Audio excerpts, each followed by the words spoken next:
With today's video, we'll be looking over another Warcraft novel retelling with the Flying Buttress. Last time we went over the Second War, this time we'll be going over Beyond the Dark Portal. If you have not seen the video, I highly recommend it. However, like that video, this series is full of jokes, including swears, so be warned. So, now onto the Flying Buttress. Thank you, the hirumaredx. Right mates, how's it going? It's me again. Here's what I've been doing for the last 6 months of my life. As Hiru just said, this is an adaptation of Beyond the Dark Portal by Aaron Rosenberg and Christy Golden. Anyway, I hope you enjoyed this. I don't know what else to say, so let's just do it. Throw down! Shut up! Roll, you prick! Fine! Gratar growled and threw the little bone cubes in his hand down to the ground. Ha! Only one. Balls. Gratar sank back and sulked as his opponent gathered up the dice and began to shake them vigorously. Why was he even bothering to throw against Brodog? Lucky bastard basically always won. But then there was sod all else to do. Both Gratar and Brodog had been stationed here for bloody ages. At the Dark Portal, the strange mystic doorway that led to another world. Gratar had never been through it himself. None of his clan had. He'd watched proudly as Horde warriors had buggered off through it to win glory and secure a new home and stuff, but that was like 3 books ago. Every now and then, an orc had returned and reported on the Horde's progress, but recently there'd been nothing. No word, no scouts, jack shit. However, as Gratar stared at the portal in this very moment, he couldn't help but notice that something was a little bit different about it. It's your turn. What are you doing? Gratar just ignored Brodog and continued to examine the distant portal. He squinted and stared at the rippling energy and stepped closer and closer, until finally he gasped and staggered back. Although it was like trying to peer through murky water, if you squinted and stared and stepped closer and closer enough, you could just about make out a fierce violent battle going on just beyond. Brodog then approached to find out what the bloody hell had shocked Gratar so much, and within a few moments, he too saw the events taking place beyond the Dark Portal. Go. Tell them what's happening. Right. The commander. No. Gratar had a gut feeling about what was about to happen. This was more than their commander could handle. Nazul. Get Nazul. He'll know what to do. A short while later, Brodog returned alongside Nazul and a random ogre bloke. A battle then. Yeah. One we seem to be losing. How long has... However, before Nazul could finish his question, the Dark Portal shifted violently, and a figure emerged through it. An orc. Whoever he was, his eyes were wild, and he raced right past Nazul and the others without a word or a single glance back. Is he running away? Another orc then came through and cheesed it. Then another, and another, and then a whole bunch of panicked orcs flooded through, all absolutely terrified and not giving a single shit about the fact they were cowards. Wasn't just orcs either. Ogres, weird unfamiliar hooded blokes. But one warrior caught Gratar's attention. An orc, but taller and bulkier. Possibly some ogre blood running through his veins. He didn't seem as panicked as the others. Seemed like he was headed towards something rather than away. Out of my way, half-breed! Calm, Haratha. But Nazul wasn't interested in that cool guy. He was more interested in the weird hooded creatures. You. What manner of orc are you? Why cover your face? Come here. The figure paused, shrugged, and then did what he was told. As you wish. As he drew closer, Gratar shivered. There was something extremely unnerving about this guy. What are you? What do you want here? Don't you recognize me? I'm Terran Gorfield. Impossible. He's dead and gone. Slaughtered by Doomhammer along with the rest of the Shadow Council. Dead indeed, but not gone. Your old apprentice Gul'dan found a way to bring us back. Placed us into these rotting carcasses. Gul'dan. If your master still lives, then you should return to him. You forsook me in the shaman tradition to become a warlock when you lived, abomination. Serve him now that you're dead. Gul'dan is dead, and good riddance. He betrayed us, having the Horde at a crucial moment and forcing Doomhammer to pursue him instead of conquering the humans' last city. His treachery cost us the war. We lost. How is that possible? The Horde covered the very plains, and Doomhammer would not go down without a fight. Oh, he fought. But it wasn't enough. He killed the humans' leader, but was overpowered in turn. Nazul was absolutely stunned, but then took a deep breath, straightened, and turned to the ogre that had accompanied him. Dentag, summon the other chieftains. Tell them to gather here at once. Bring only weapons and armor. A wave of massive energy then burst through the portal without warning, knocking everyone to the ground. For a moment, it felt like all the oxygen in the air had been snatched away. A second explosion followed, sending chunks of stone flying through the air, and then all went quiet. No! Nazul desperately raced towards the portal, but it was no use. The shimmering curtain of space flickered, and then poof, 'twas gone, leaving only an empty stone archway behind. What the bloody hell were they supposed to do now? Nazul!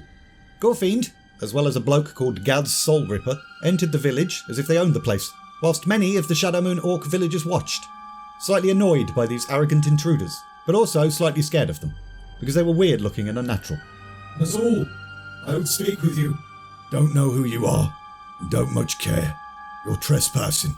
Leave or die. I need to speak with Nazul. Tell him Terran Gorfiend is here. Gorfiend? So you're the Death Knight. Don't look so dangerous to me. Dangerous enough. Soul Ripper gestured, and several more hooded beings with glowing eyes emerged from the shadows within the village. Now fetch your master, lest your arrogance bring you swift death instead. The Shadowmoon Orc was beginning to sweat, but he stood his ground. Nazul sees no one. Swift death it is then. What? Gorfiend then extended his hand and murmured something, and the Shadowmoon warrior gasped, fell to the ground, and was swiftly dead, with blood pouring from pretty much every orifice on his face. The other Shadowmoon onlookers stirred. It was pretty obvious they were about to lunge and attack, but Gorfiend casually turned to them. If you all wish to die, so be it. I will speak with Nazul. Stop. There's been enough killing already. Nazul approached, and Gorfiend relaxed, whilst his companions fell back and disappeared into the shadows from whence they came. There you are. I thought this might get your attention. I've dreamed of you. I had visions of death, and now here you are. 2 years I've been dreaming of this. You've come for me then? To take my soul? Not at all. I've come to save it. I've come for you, but not the way you think. I wish to see you lead. Lead? Why? So that I can destroy more of the Horde? Haven't I done enough? No, I'm done with such things. I led our people once, straight into Gul'dan's schemes. I doomed this world. Seek a leader elsewhere. Gorfiend frowned. This wasn't going as he'd expected it to go. The Horde needs you. The Horde is dead. Half our people are gone. Trapped on that horrible world. Lost to us forever. They're not lost forever. The portal was destroyed, yes, but it may yet be restored. That certainly got Nazul's attention. How? A small rift remains on Azeroth. I helped create the Dark Portal. I can still sense it. I can help you widen the rift until the Horde can pass through it. The Elder Shaman considered this for a moment, but he then shook his head. What good would that do us? The Alliance is too great a foe. We'll never beat them. Our people are as good as dead already. All we have now is the manner of that death. Nazul's weakness absolutely disgusted Gorfiend. How had this pathetic excuse of an orc ever been so revered? It was extremely annoying that they still needed him. Otherwise, Gorfiend would have just gone ahead and granted him the death he was so eagerly awaiting there and then. Death is not the only option. We rebuild. We use the portal. And in terms of the Alliance, we don't have to win. We don't even need to fight them. There are things I learned about from Gul'dan that... Gul'dan. His twisted schemes. They destroy lives even from beyond the grave. How much power would you gain from success, Power is all you Shadow Council bastards care about. Gorfiend had well and truly lost all of his patience now. This was going nowhere. So he grabbed Nazul's arm and shook the old man angrily. 2 years since the portal collapsed, and you've been hiding in your village whilst the clans slaughter each other. All they need is guidance, and with Doomhammer gone, you're the only one left who can lead them. I told you I have a solution. We can't win. We're doomed.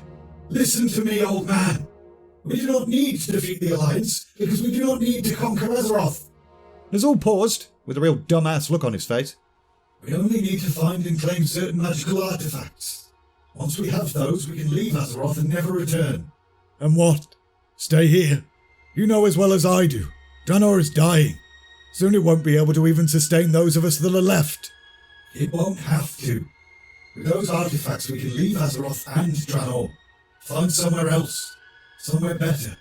For the first time in a very long time, hope flickered across the painted white face of the Elder Shaman. You do have a solution. I do. All right then. Look at this place. Gen Greymane, King of Gilneas, gestured around at the newly built citadel towering above, and the other Alliance kings all nodded. So this is where our money's gone to. It's big. Big as expensive. The other kings mumbled in agreement, but a tall, slim young man then approached. How great a price do you put on safety? Nothing worth having comes cheaply. The grumbling then ceased. Varian Rin, recently crowned King of Stormwind, knew a thing or two about safety, and how it felt to have that safety ripped away. Indeed. How's the rebuilding going, Your Majesty?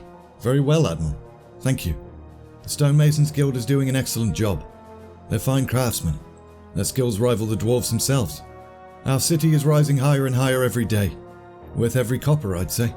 At that, the kings all chuckled approvingly, especially Tyrannus. He'd grown quite fond of the young man over the years, almost like a son he was. Not completely, because Tyrannus already had a son that had grown into a decent chap himself, but the King of Lordaeron couldn't help but feel a little bit of fatherly pride for the way this youth had turned out. Speak of the devil, here's the miracle worker himself. A tall, dark-haired and powerfully built bloke then walked up. 'Twas the man in charge of Stormwind's restoration, and the construction here of Netherguard Keep. Master Van Cleef, I trust the work continues apace? It does, Your Majesty. It'll hold against all corners, sire. I promise you that. I know it will, sir. You've outdone yourself here, and that takes some doing. Van Cleef nodded his thanks, and then buggered off back to work, and the kings then continued their walk. Nicely handled, diffusing Greymane and flattering Van Cleef at the same time. It was an honest compliment. He'll work harder because of it, and Greymane only complains to hear the sound of his own voice. You've grown very wise for your age, or perhaps just wise in general. However, as the kings made their way further through the courtyard, Greymane's grumbling started up again. I know they're working hard, but why so many buildings? Why go to so much trouble and cost to create such a vast citadel? It's only here to watch over the valley where the Dark Portal once stood, is it not? A simple keep would have been fine. Greymane's booming voice carried all the way inside to Khadgar and Archmage Antonidas, who just kind of smiled and looked at each other. Good to hear Greymane is his usual self. Yeah, some things never change. The kings then finally arrived at their destination, and Khadgar wasted no time at all to get right down to business. You wish to know what your money has brought you then? Well, Netherguard Keep is large, yes, but it has to be, to house all the Magi and soldiers that'll be stationed here. If the Horde ever return, we need to be ready. I understand the warriors, but why so many Magi? Surely one would be enough to monitor the situation and alert us of any danger. Khadgar began to pace the room and consider his next words carefully. You no doubt saw the state of this region on your approach. Something drained the life from the Orcs' homeworld, and when the Dark Portal opened, that lifelessness touched our world as well. When we destroyed the portal, we thought the land would heal itself, but it didn't. The taint continued to spread. Gasps and murmurs came from each of the kings. This was news to them. We began to study the situation, and we discovered that even with the portal gone, a small dimensional rift remains. You said continued to spread, lad. At least tell us you found a way to stop the taint. We did, though it took several of us working together to do it, hence why we need more than one Magi stationed here. Unfortunately, there's no way to restore the land that's already been damaged. We managed to protect the northern half of the Black Morass, but the southern half, people have taken to calling it the Blasted Lands. I doubt it will ever be able to support life again. Still, we stopped the taint and saved the rest of the world's soil. That's an incredible feat. Well done. Thanks. We've done more than I dared hope, but less than I might have liked. There's still the matter of the rift itself. Is there a risk that it might reopen? Khadgar scanned each of the kings' faces, and he could see just how nervous and uncomfortable they all looked. The idea of going through all of that again, ain't nobody got time for that. But before he could answer Trollbane's question, he was interrupted by a shrill call from just outside. And then, Illyria Windrunner entered. Gentlemen, Illyria, this had better be good. I was hunting orcs. You're always hunting orcs, but that's part of why I wanted you here for this. I was just explaining that we've noticed a dimensional rift where the Dark Portal once stood. Recently, the energies emanating from it have increased dramatically. What does that mean? Are you saying it's getting stronger? Yes. We believe it's about to expand. Have the Horde found some way to restore the portal? Perhaps, perhaps not. But even if they can't restore the portal, they would still once more have access to our world once the rift is large enough. I knew this would happen! Each of the kings looked understandably unhappy. Illyria, however, looked almost as if she was trying to stifle a grin. How soon? And how many? How many we cannot say. But how soon? Very. We may only have a few days. What do you need? The Alliance army. All of it. Here. The Sons of Lothar must step forward once again. And you're absolutely sure about this rift. I wish I wasn't. The energy level is most definitely rising, and the rift is most definitely expanding. We can't afford to take chances. I say we rally the Alliance army and make ready for war. Agreed. The rest of the kings nodded their agreement as well. Someone will need to talk to Turallion. The very mention of that name made Illyria stiffen somewhat, which Khadgar noticed. Something had happened between those two, but Khadgar had never asked what. He knew better than that. He'd always felt sorry for them, but now he was starting to wonder whether this cold distance between the two was going to cause some problems. He's still commander of the Alliance army, so it's his job to gather our soldiers and prepare them for what lies ahead. An idea then occurred to Khadgar. 'Twas a cheeky one, but it could, in fact, solve two problems at once. Illyria, you could reach Stormwind faster than anyone else on that griffin of yours. Why don't you go? Surely someone else could accomplish the trek just as easily, Khadgar. No, I don't think so. Please, Illyria, for all our sakes, find him, tell him, and bring him here. And maybe you two could settle your differences, he thought. But he didn't say that bit out loud. Illyria then gave Khadgar the dirtiest stink eye you can imagine, but then sighed in defeat. Fine, I'll do as you ask. And without saying any other words like bye or nice seeing you all, she stomped off. Right then, each of us should return to our kingdoms, rally our troops and gather supplies. The kings nodded once again, and then they all buggered off. Aye, go. Rouse the Sons of Lothar. I just pray it's not too late. What?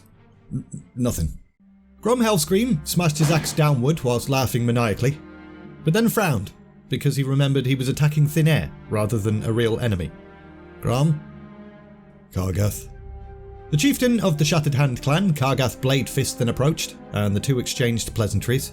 Son has all sent for your clan as well. He's planning something. Don't know what. Doesn't matter. Anything is better than this. These past 2 years we've done nothing. And why? Because the Alliance defeated us? So what? Because the portal was destroyed? Big whoops. Build another one. There has to be someone we can fight. Grom couldn't agree more with that. Orcs were a combative race. At least now, anyway. They needed to constantly own their wits and strengthen their limbs.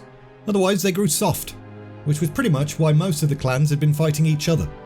Grom's clan, the War Song, had not skirmished against the Shattered Hand specifically, but they had fought against the Thunderlords, the Red Walkers and the Blade Winds. And Grom had bloody loved it at the time, feeling that same sweet, sweet red haze descend that he always felt when he was murdering fools. But after the fighting, he'd felt empty, hollow, a bit shit. Orcs should not be killing orcs. The two chieftains then made their way towards the ruins of the Dark Portal, towards the figure standing there, waiting. And Grom continued to consider what had happened to the orcs. Where had they gone wrong? Whose fault was it? Gul'dan's, obviously. Him, his warlocks, and their quest for power.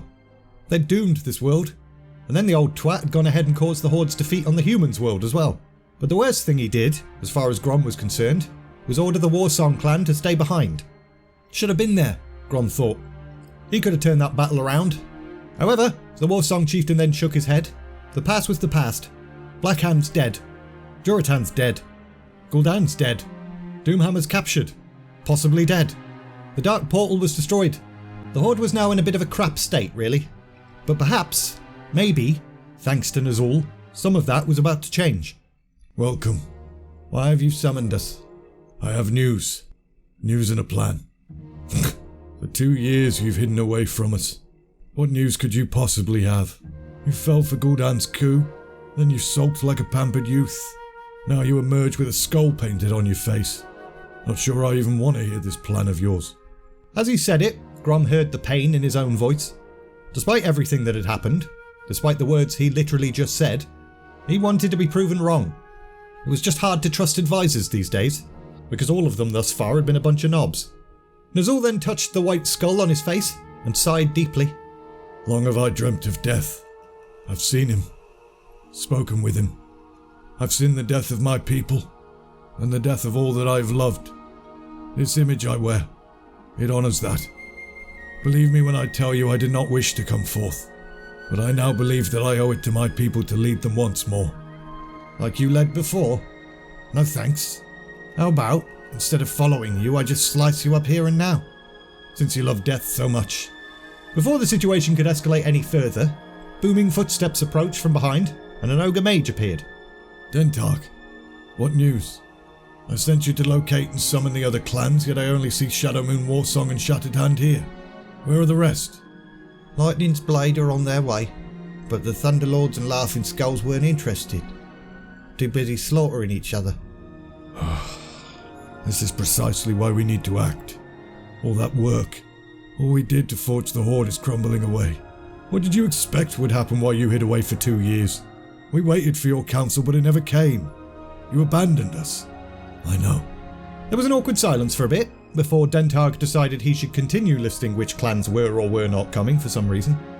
The Blade Wings will join us, but the Red Walkers won't. They said the Horde is nothing but a memory now. Bunch of dicks. We'll deal with them soon enough, don't worry. What are the Bone Chewers? Well, the emissary we sent to them, they ate him. What a surprise. They've grown even wilder since the portal fell. They can't be trusted or controlled. And the White Claw clan?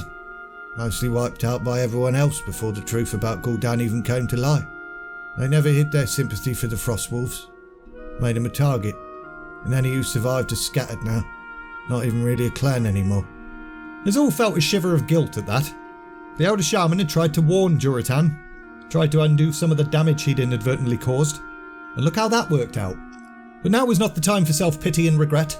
The White Claw clan were one of our oldest and proudest, and now they're clanless savages. Is this what our race is now? I won't have it. We must rebuild. We must renew the bond between all orcs. Only as a united race can we have any hope of survival, of honour, of glory. Grom stared at Nazul for a bit, and then swallowed his pride. Tell us this plan of yours, Nazul. If it's sound, I shall follow. Me too. I cast my word with hell screams. Nazul was a bit taken aback, but then nodded. We will wait until the Lightning's Blade and Bladewind clans arrive, and then we will go to the others. Together. Our people must be united. And what if they refuse still? Then we will persuade them. The grim tone of his voice left no doubt in the others' minds as to what Nazul was implying. And you, Grom, I have another task for you. There's something I need you to find. Just as suspected, the Bone Chewer clan had not been very welcoming when the war songs arrived.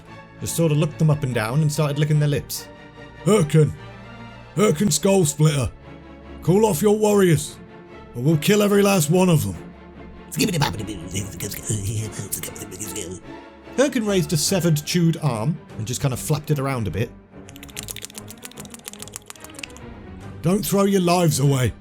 Don't fight against Don't fight against your own kind when you could instead slaughter humans on Azeroth. At that, the Bone Chewer chieftain tilted his head and stopped being a weirdo. Azeroth. The portal fell, Hellscream. Or did you forget that? Hyrkin then grinned, showing many of his broken, nasty British-looking teeth. You never were allowed to set foot on that other world, were you? Neither were you. But now we get our chance. Nazul says he can open the portal again. However, Hyrkin's Skull Splitter then just started to laugh. Nazul, that withered old shaman. He got us into this mess, and now we should just dance at his command yet again. What do we possibly stand to gain from that? The chance to kill humans. A chance to win glory and honour. Claim new lands. Lands better than all of this. Well, what would we have to do? 2 things. First, pledge yourself and your clan to Nazul. Follow his orders, and fight alongside the rest of us, not against us. You give us something else to fight and we'll leave the rest of you alone. There'll be foes aplenty, don't you worry. But there is something else Nazul wants. Grom tightened his grip on his axe. He had a feeling this next request wasn't going to go down so well. He wants that. The skull hanging around your neck. Hyrkin's Skull Splitter was indeed wearing a skull on a little necklace, and the following conversation is going to try and explain how the bloody hell that particular skull ended up on Draenor. No, you can't have this. It's not just any skull. It's Gul'dan's skull. That doesn't make any sense. He died on Azeroth. He did, but at least one of his warlocks survived. And on his way out of that doomed Forsaken temple, he found Gul'dan's remains, ripped to shreds. He grabbed his old master's head for some strange unknown reason and took it with him. Looks like Gul'dan got to return to Draenor after all. That's dumb. How the hell did you get it? A warrior killed the warlock, took the skull for himself, and I ate that warrior. It's mine now, and I will not part with it. Grom nodded. I understand. Grom's attack came swiftly and out of nowhere. In the book, the axe missed, and there was a whole fight thing for 2 pages, but whatever. Luckily, the magical skull of Gul'dan remained unscathed as Hyrken's body twitched and tumbled to the ground, and Grom stared at it for a bit. Gorfiend had said not to touch it, and although Grom didn't trust the Death Knight, he went ahead and did that, carefully scooping the thing up with the bag instead. Who now speaks for the Bone Chewer clan? Another large orc pushed forward. Me, Khadgar Spinebreaker. I lead now. Well, Khadgar, I've taken the skull. Question is, will you be joining us or joining Hyrken? Khadgar hesitated as if that was a difficult choice. Before I answer, I have one question. Why do you follow Nazul Grom Hellscream? You once said yourself, you created all of our troubles. Huh. Khadgar Spinebreaker wasn't as dumb as he looked. It was a good question that deserved an answer. He did create all of our troubles by handing control to the traitor in this bag. Gul'dan denied me my chance to slaughter humans on Azeroth before, but now, thanks to his skull, Nazul can reopen the portal. Now I will have my chance, and that is some sweet, sweet irony. So the choice is yours, Bone Chewer. Rejoin the Horde, or we slaughter you all.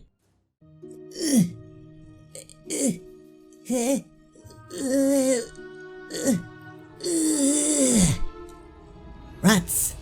Beg your pardon? Rats! You sent word of an issue with wildlife, Gelbin, threatening to derail the entire tram construction project. Did you just say rats? Yes. Horrible things they are. Some of them are this big.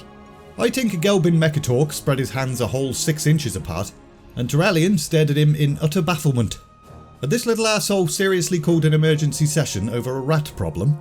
The gnomes had come to Stormwind a few years back, with full endorsement from the dwarves, and they were a curious bunch. Intelligent, eccentric, small. That's about it. They have nothing else going for them. They've completely infested the prototype. Chewed through the wiring. We can't get in to repair it without losing good people to those vile creatures. The last team we sent in, there was nothing left of them. Turallion nodded, even if that was the most ridiculous thing he'd ever heard. I guess rats are proportionately much larger and more threatening to your people than they are to mine. I'll send some of my men back to Ironforge with you. They'll, hunt these monsters down and help you with repairs. Thank you. That's excellent news. The tram will be back on track in a jiffy. Go speak to Aramil. He'll take care of the arrangements. It was kind of awkward as Gelbin tried to climb back down from the table, and Turallion wasn't sure if it was appropriate to help him or not. But eventually, the High Tinker did get down and buggered off, and Turallion turned his attention to all the correspondence sat on his desk. Letters, a buttload of them, from countless people all wanting something from him. And it was in that moment that Turallion decided he really needed to go for a walk or something. As he stepped out into the fresh, clean air, Turallion took in the sights around him.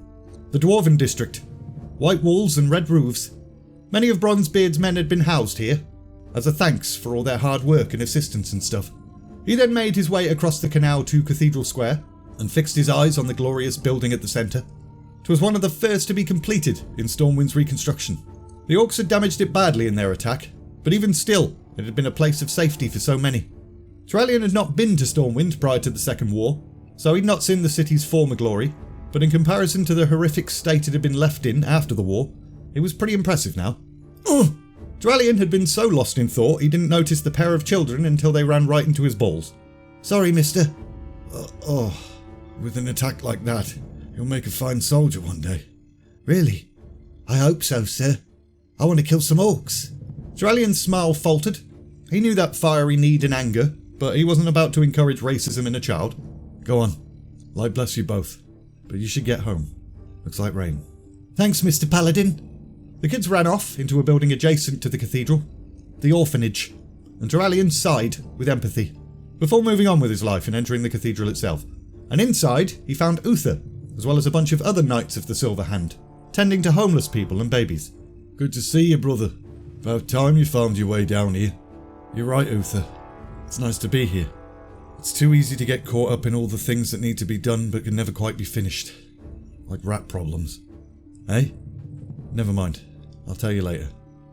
For now, how can I help? However, Uther's eyes narrowed slightly as he glanced over Turalian's shoulder. Looks like there's a bit more unfinished business waiting for you, mate. Turalian turned and immediately tensed. Oh geez. Lightbringer? General? Oh, so that's how she was going to play it, was it? Fine. Ranger, what brings you here? Tidings. Of the worst sort. Little else would. Turalian felt a muscle twitch in his cheek. Then pray deliver them. I wonder if I did not come to the wrong place for aid. Didn't expect to find generals, knights and holy warriors tending to babies in a church. We serve where we're called, Illyria. I feel certain you didn't come all the way here just to insult us. Speak. A short time ago, I met with Khadgar and several of the Alliance leaders. Seems there's a dimensional rift where the Dark Portal once stood. Khadgar believes that very soon, orcs, possibly an entire second horde, could come through again. He sent me here on Griffinback to inform you. Illyria continued to repeat what she'd learned, and not for the first time, Turalian found himself wishing Lothar was still around. He basically felt that way every time he faced a difficult decision. Lothar would know immediately what to do. Well, what say the Wildhammers on all this? What does Kurtrin think? I doubt he knows. What? You flew all this way on one of their griffins without informing him of what was going on? Illyria just kind of shrugged, and Turalian found himself fighting extremely hard to maintain his composure. What? Do you need the dwarves to give you instruction? Or perhaps you're waiting for Lothar's ghost? At that, Turalian frowned, and colour rose in Illyria's cheeks as her eyes glanced down to the floor. She knew that she'd just taken things too far. The Wildhammers have been staunch allies. They're as much a part of the Alliance as anyone. I'll see to it that they're informed as soon as possible. We need to go immediately. The Griffin will bear you to Lordaeron. I'll make my own way there. Couldn't even stand to share a Griffin with him then. So be it. Turalian then turned to Uther, who was currently staring daggers at Illyria Windrunner. But the Lightbringer then glanced at Turalian, nodded, and buggered off. You are bringing the members of your order, right? No. Why not? The Archbishop wishes them to stay here. Tend to the people who need them. You haven't even asked him. I don't need to ask, Illyria. Look, can we just talk for a bit? We should. 5 minutes, Illyria. That's all I'm asking. Now it was Illyria's turn to frown. Turalian noticed that she was actually trembling, but that could well be because she got caught in the rain and was soaked. I wrote. You never answered. I've been travelling. On patrol. There were rumours of orcs hiding out among the peaks of the Alterac Mountains. A grim smile then formed on Illyria's face. We found 10 of them. Illyria, you owe me nothing. I understand that. If what happened between us means you can no longer work with me, I need to know. The Alliance cannot afford to find out on the battlefield that you're not listening. Do you have a problem with that? There's no problem. The Alliance wants every orc dead. So do I. We can work together on that. Is that all we are to you now? A means to an end? A way to kill more orcs more quickly? What else is there? The sooner we reach Lordaeron, the sooner I can seek out more of those green-skinned abominations and cleanse this land of their filth. I will see them dead. Every last one of them. Even if it takes me 100 years. A number of heads had started to turn within the church, mainly because this wasn't exactly an inside-a-church type of conversation to be having. Illyria, you're talking genocide. Another smile appeared on Illyria's face, this one cruel. It's only genocide when those being slain are people. Yikes. It was very obvious that Illyria genuinely believed that. She saw the orcs as nothing more than monsters. As rats. Sure, Turalian had killed his fair share of them, sometimes even with great anger in his heart at what they'd done to his people. But that was justice. This was something else. You've lost much. A human, talking of loss. What do you know of it? Your lives are so brief you never learn what it means to truly love someone. Just because you live longer doesn't mean you feel more, Illyria. Trust me. Oh, so you're better than me because you lived for this long? Or are you better than me because of your precious light? The light isn't mine. It's everyone's. It's about healing. It's... Oh, don't start preaching, Turalian. Your holy light didn't stop the orcs from tearing away into our world, did it? The light can't restore my ravaged homeland. Or give me back my... Illyria snapped her jaw shut and just kind of stood seething for a bit. Ranger, here are my orders. For the moment, you'll stay here in Stormwind along with half of my troops and myself. Send for your rangers. Have them gather here. This city's only just started to get its feet underneath it. I won't leave it unprotected. So we're just going to wait out the war here, sir? Like cowards, sir?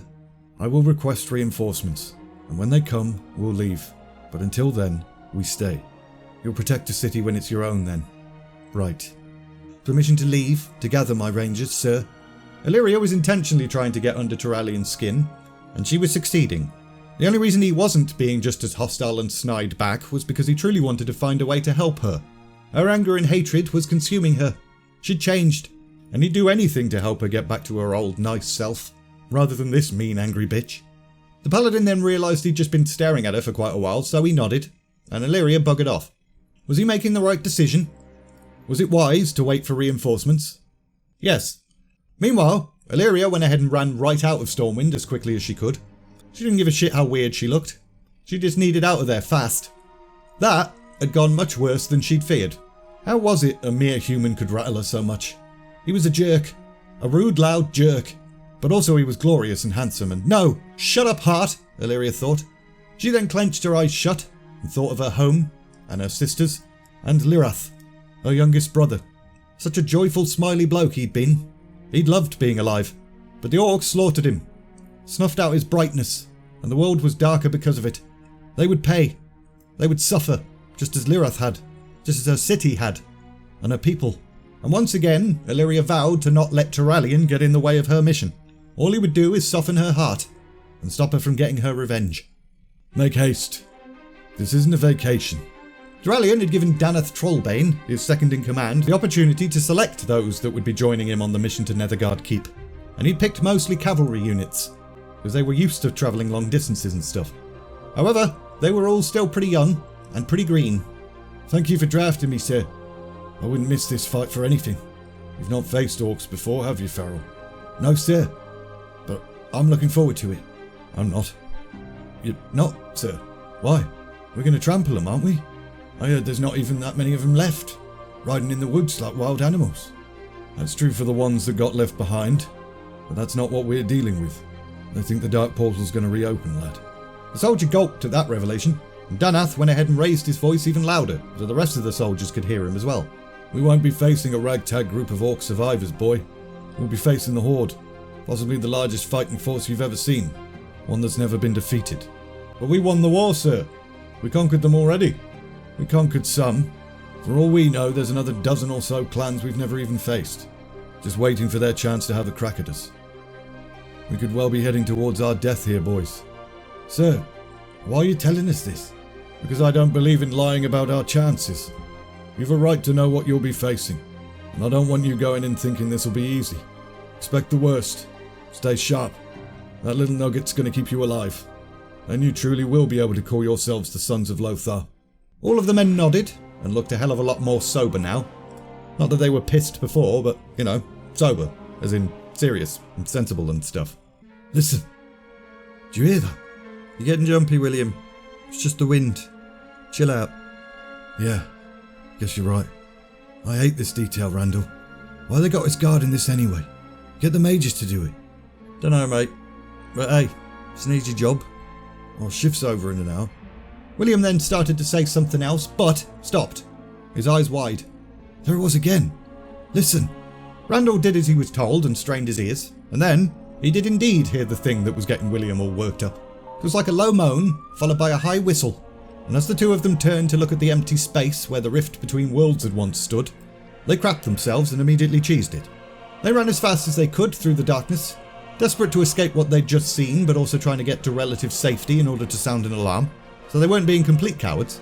However, both stopped as they heard the sound of footsteps approaching. Who goes there? Boo!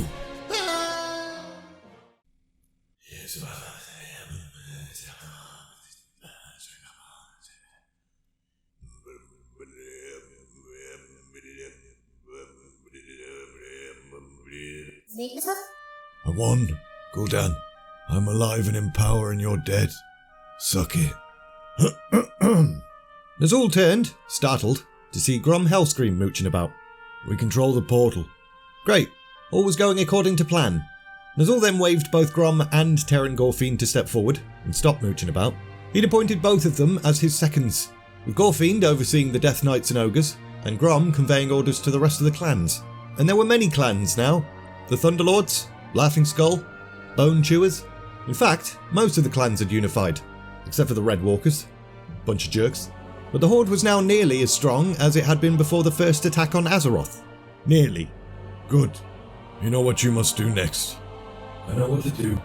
Are you sure you can maintain the rift by yourself? Even with the Skull's aid, it had taken several Death Knights working in tandem to help Nazul widen the rift, so Gorfine's skepticism was pretty reasonable. Arrogance. He should not speak so to you.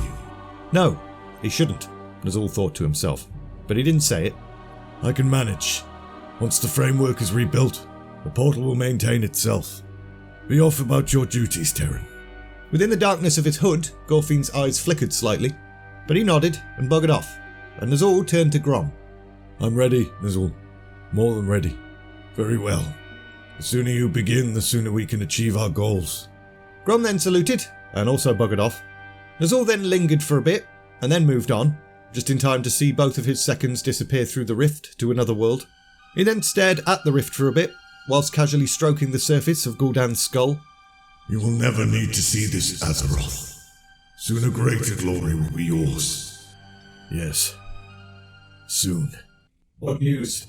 They died almost too easily. We're progressing well with the framework. Should be up within the next day or two. Well, that was good news. Good job, Gaz Soul Ripper. The other Death Knight had led a small force through the rift, covered the entire area in some kind of weird darkness, and taken out the humans guarding the place. And they'd managed all that pretty quickly. What are the other clans still on this world? We spoke to them through dreams and visions once we secured the valley. No idea how long it would take for any of them to reach us, though. Fortunately for the Horde, 'twas only a few hours later that those aforementioned orcs in hiding started to arrive. They were battered and worn, and there were barely 3 dozen of them, but they looked pretty excited. And as they drew closer, Gorfine recognised the one leading them. Kilrog. Gorfine, I had a vision you were here. Kilrog glanced past the Death Knight at the almost completed dark portal. So it is true. The portal is being restored. It is indeed. We came from Draenor, and you can return there. Has the land been restored to life? No, Draenor is still dying, but Nazul has a plan. Nazul? What is that old fool's involvement in this? I saw a vision of him too, though I thought it merely an image of the past. It was an image of our future, more like. Nazul's taking control again. He's reforged the Horde, united all the remaining clans on Draenor. He reopened the rift, and he has a plan that will ensure the survival of our people, perhaps even our world. Kilrog scratched at the scar tissue beneath his missing eye. This plan of his, you think it's sound? I do. Perhaps he's finally shaken the weakness and doubt Gul'dan inflicted upon him then. If he's anything like the Nazul of old, I would gladly follow him. Go then. Nazul awaits your arrival beyond the portal. Your experience and wisdom will be of great value to him. But first, Kilrog, tell me, what are the other orcs still trapped here? Aside from the Frostwolves, who will have absolutely nothing to do with any of us, there are only 2 clans remaining outside of captivity, the Dragonmaw and the Blackrock. Kilrog seemed to visibly grimace when he mentioned the latter. The Dragonmaw are hidden in the mountains somewhere, safe from human eyes and still in control of the Red Dragons. Rend and Main Blackhand lead the Blackrock now. They've claimed Blackrock's spire as their own. I wouldn't personally choose the site of Doomhammer's defeat as my base, but then they never really cared for him. Will they return to us? And Draenor? They seem content to stay here. Gorfine frowned, but nodded. Thanks, Kilrog. Off you go. Draenor awaits. And so, off Kilrog did go. He and the rest of his warriors walked towards the rift, and disappeared. Meanwhile, Grom Hellscream watched as the Bleeding Hollow warriors buggered off. He was pleased to see Kilrog had survived, but he had his own tasks to focus on. The humans have not been idle. There's a large fortress to the north. It guards the pass out of this area. Great. Then that's our target. We take that fortress, we hold this entire valley indefinitely. Tell the others to prepare. We march at once. The scout nodded, but before he could bugger off, Grom held up a hand for silence. He paused, and listened, and paused, and listened. Footsteps. But faster and harder. Sounded more like a beast than a man. A heavy beast, with solid hooves rather than soft paws. Grom had heard about the strange steeds the humans rode upon.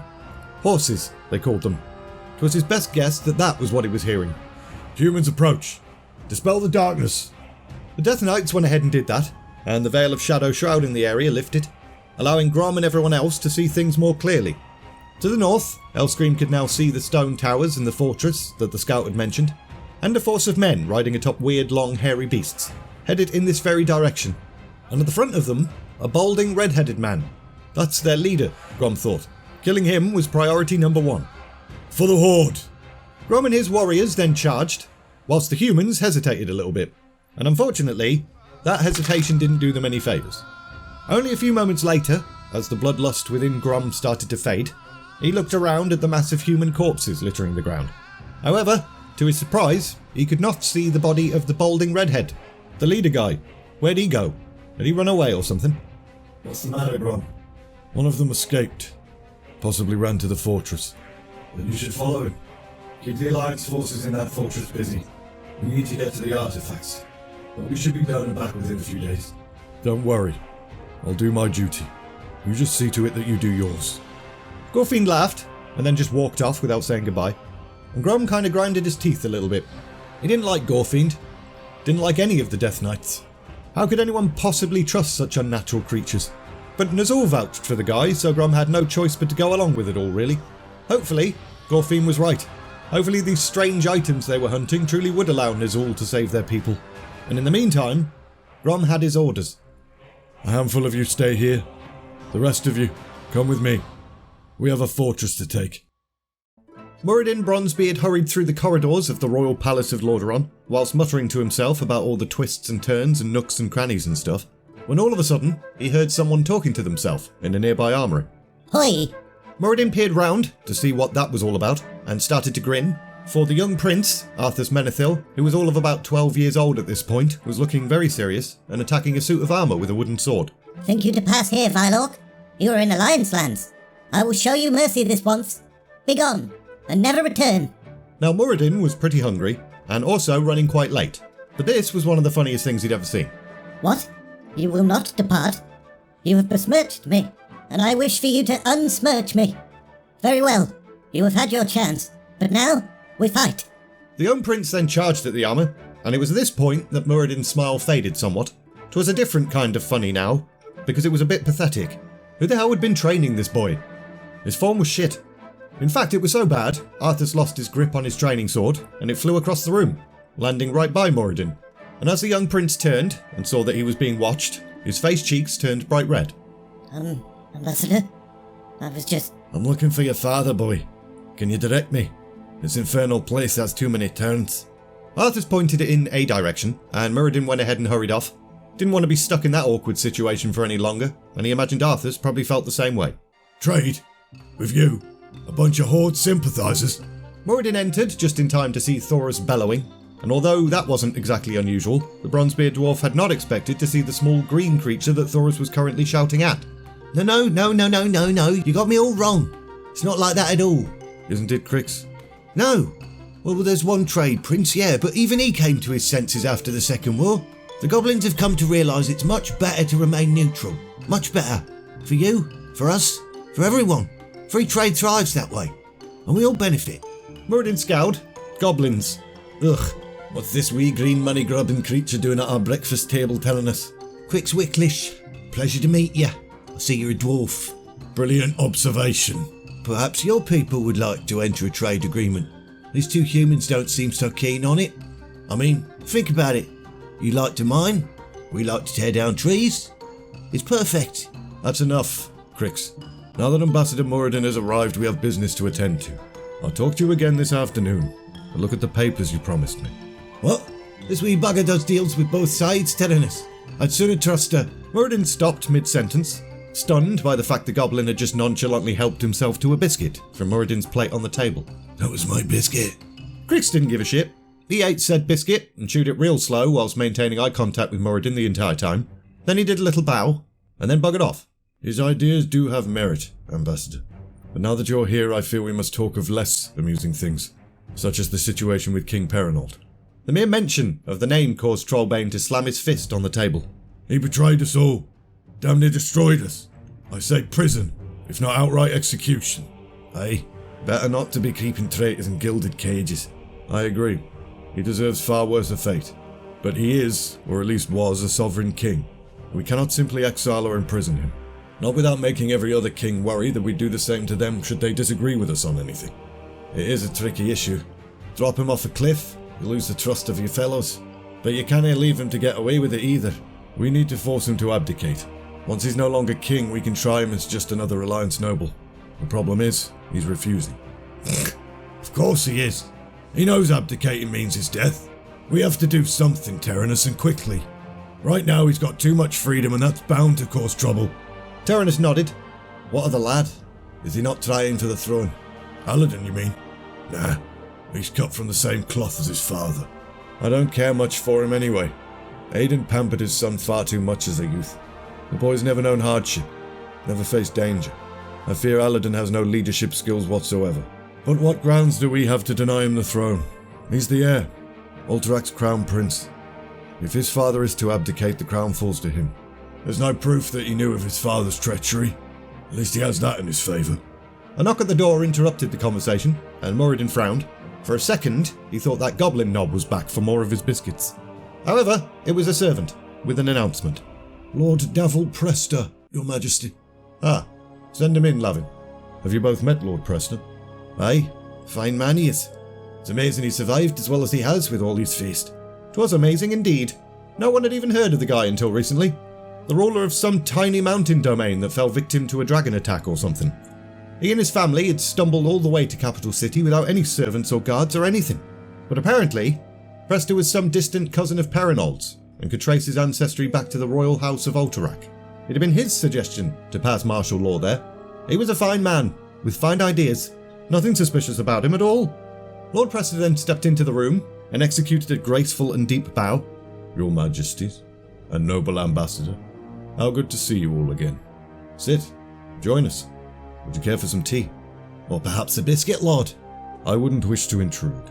Not at all. In fact, your timing is excellent. We were just discussing the matter of Ultrak. Ah yes, of course.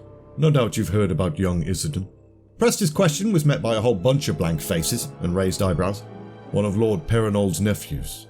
Oh yeah, ran off to Gilneas, didn't he? Indeed he did. Rumours say he's hoping to rally support for his own bid to the throne. Greymane mentioned it, but he's not yet met with the boy. Strange, for Greymane to overlook something that could so easily work to his benefit. All he'd need to do is back Isildur for the throne, and Gilneas would gain a direct stake in Ultrak's welfare, and no doubt favoured status throughout the kingdom. Aye, that would be a hard one to pass up. Tyrannus and Trollbane exchanged glances. Greymane was canny enough to have figured out that opportunity, and yet he claimed he'd not spoken to the boy. Was he lying? Was he being a sneaky bugger? What do you think should be done with Ultrak, Lord Prester? Why do you ask me, sire? Your perspective is useful. We value your opinion. You honour me. Thank you. I think you should claim it for your own, Your Majesty. You are the leader of the Alliance, after all. You took the brunt of the costs for the last war. Surely you're due a reward for all of your efforts. No, thank you. I have more than enough to handle here in Lordaeron. I've no desire to double my troubles by taking on a second kingdom. There was a tone to Tyrannus' voice that suggested that he probably had considered that option already. But he was right. The troubles it would cause far outweighed the benefits. Perhaps you then, King Trollbane. Your quick action stopped Perinold's treachery. I know you lost a few men defending those mountain passes from the orcs. Thoros frowned thoughtfully, but before he could answer, Tyrannus interjected. Neither Thoros nor I could claim Ultrak. It's not simply a matter of one kingdom invading another. We're all part of the Alliance and must all work together. The Alliance as a whole defeated the Horde and won the war. That means any spoils, including Ultrak, must fall to the Alliance as well. If any of us tried to annex Ultrak, the others would feel slighted. And rightly so. Aye, it must be decided by all. My apologies. I did not mean to speak out of turn or offend you in any way. I can see I still have much to learn before I can hope to match your wisdom or diplomacy. No harm done, Lord Prester. I asked for your opinion and you gave it. There are no bad ideas. The sooner we can present a good plan to the rest of the Alliance, the sooner we can move on from this matter. Well, I can only hope that my small contribution has been somewhat useful then. Now, if you'll excuse me, I'll leave you to your weighty deliberations. Prester waited for Tyrannus' nod of permission, smiled, and then walked off. He may be naive, but Prester has a point. Maybe Ultrak should pay reparations. With what? They're bled dry. We added Alterax's treasuries to our own once we took control of the kingdom. Aye, with all the money going to repairs in the internment camps, they've nothing left for reparations. You're right. I just feel they should pay somehow. Alterax's betrayal cost so many lives. Paranold's betrayal, Taurus. We must remember that. Very few of Alterax's citizens even knew of their king's treachery. True enough. I've known many from Alterac over the years. Most are fine folk, of snakes like their king. I'll give the matter more thought. We all will. We'll find a solution yet. I'm sure we will. I just hope we do so before we're forced to set the matter aside for more pressing issues. 'Twas a cloudy, cold night in Stormwind, and whilst Turallion and his advisors were still awake, hanging about inside Stormwind Keep, a handful of guards were currently posted outside of it, shivering and mumbling to themselves.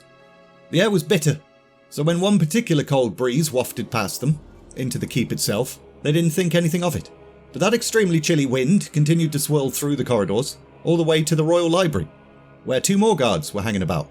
However, they did react to the breeze, because it was now accompanied by a whole bunch of shadows, and the next thing those 2 guards knew, the shadows dissipated, revealing a whole bunch of intruders. Be quick. We must not be discovered. And so, Gorfine's Death Knights and Pargath Throat Splitter all spread out and started to comb the library for their prize. But, after several minutes of searching, Fuck nuggets. It's not here. Are you sure? in response, the Bleeding Hollow Orc gestured at an empty case, and Gorfiend examined it.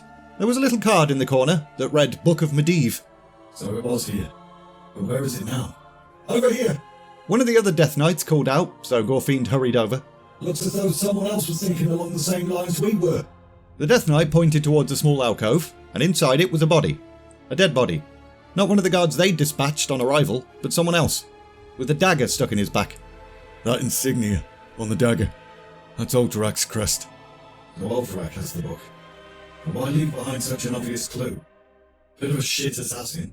Perhaps they were sending a message, showing the Alliance that Alterac and its king are still in the game. Or maybe it was just a shit assassin. Well, we won't be so careless.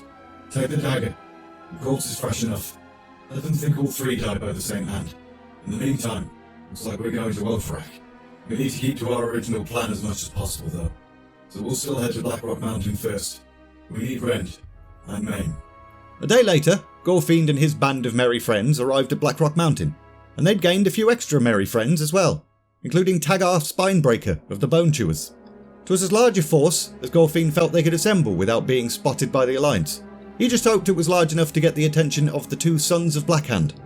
The group climbed up the mountain as openly and obviously as they could. It was not the intention to make it seem like they were attacking or sneaking in. And finally, when they reached the top, Gorfiend instructed his group to halt, and sure enough, a moment later, some armed guards appeared. We come to speak with the Sons of Blackhand. Tell them Terran Gorfiend has news and a proposal for them. One of the orc guards whispered something to the other, and the other nodded and buggered off, but he returned a short time later. Stay close. Rend? Gorfiend? Well, well, well. What brings you here, dead man? Yeah, you got some nerve coming all the way in to see us. The Dark Portal has been restored. I saw it in my dreams. I knew it had to be one of your warlocks causing it. What about it? Gorfiend frowned. This conversation wasn't going as planned. It all leads the Horde now. I've been sent to bring you back into the fold. You and your Blackrock clan. We need the Dragonborn clan as well, and the Red Dragons they command. Rend glanced at Maine, and the 2 brothers laughed. After 2 years where nothing happens, you come marching back up here, into my keep, a handful of fresh warriors trotting behind you, and you expect me to get all excited about kneeling before a withered old shaman, and I should hand over not only my own warriors, but my dragons as well? Ha!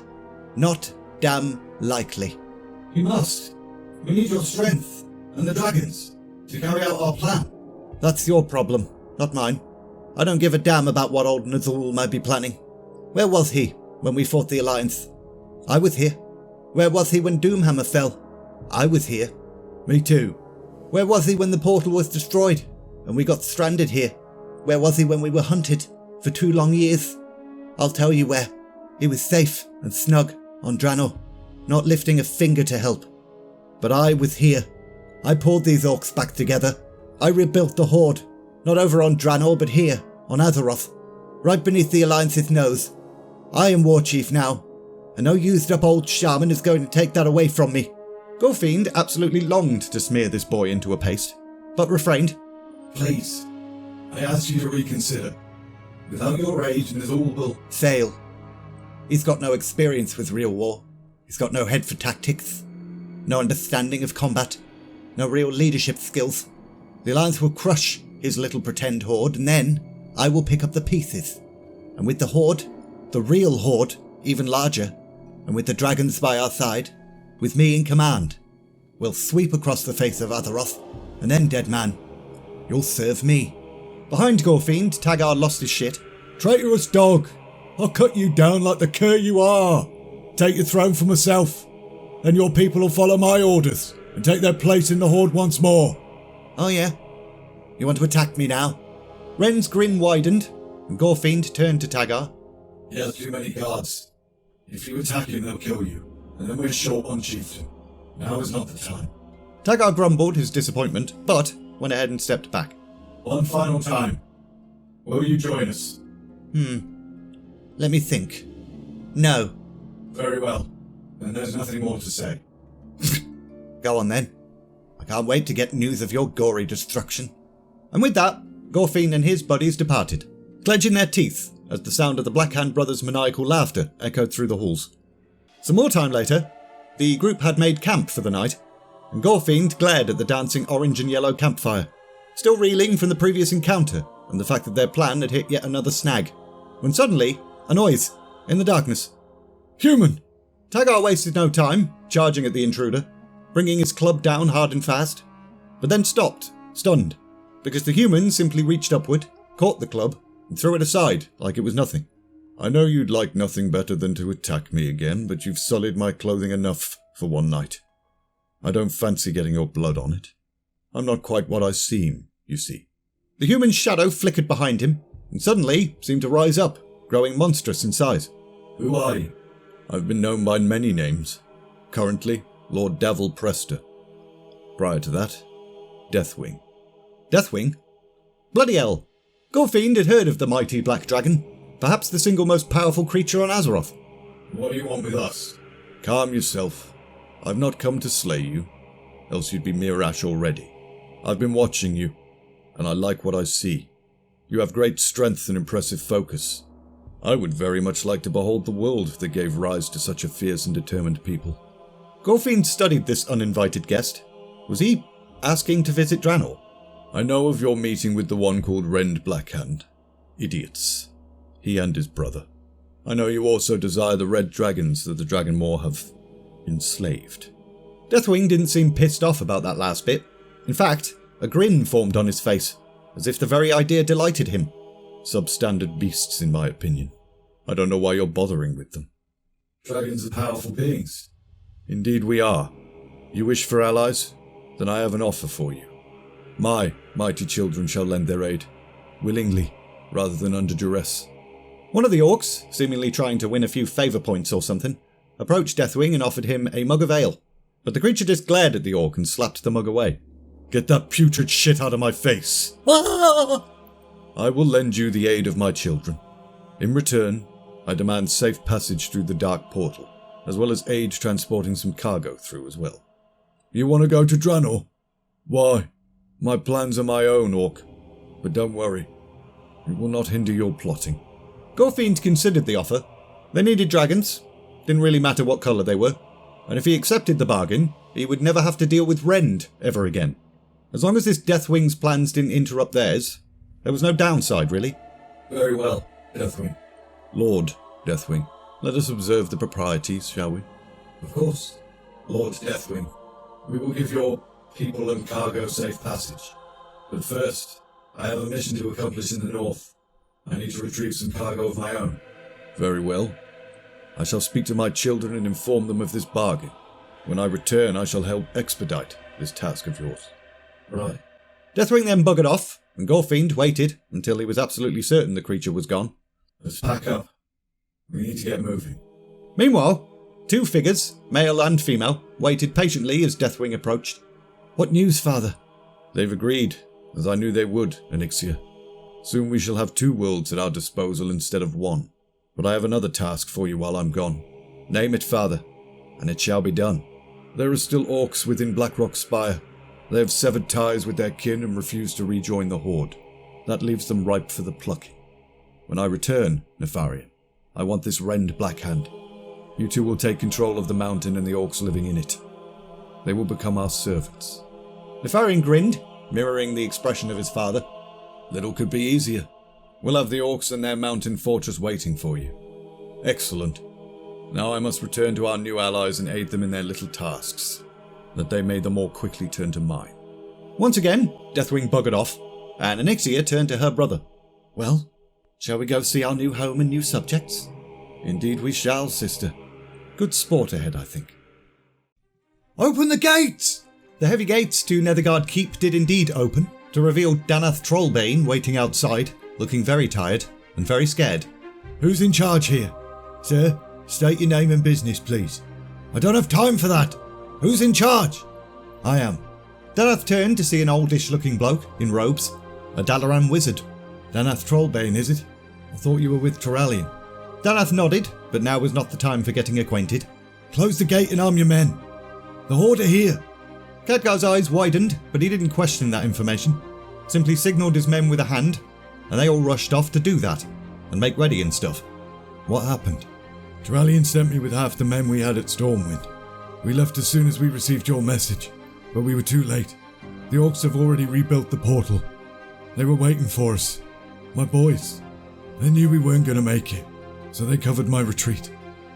To warn you, I'm sorry for their loss. But your warning does give us time to prepare. If the Horde does plan to invade Azeroth again, they'll have to get past us first. Netherguard was built for this. They will not find this keep so easily taken. How are you going to defend it? Doesn't look like you have that many soldiers. And I don't see any siege engines along the walls. True, but we're not without defences or weapons. You'll see. Well, whatever you've got planned, you'll have my sword as well. It was only an hour later that the orcs started to appear, whilst both Danath and Khadgar stood atop the tallest parapet, observing the swarm approaching. Bloody hell, there's hundreds of them.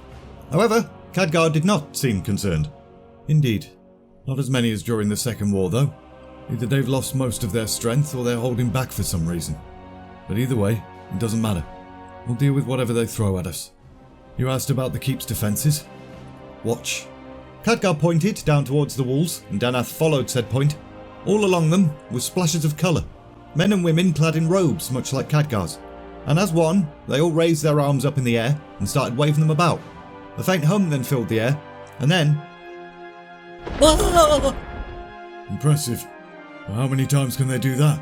I expect we're about to find out. Meanwhile, the reinforcements Turallion had insisted on waiting for had arrived at Stormwind, and so he, Illyria, her rangers, and a small army had set off on their journey southeast.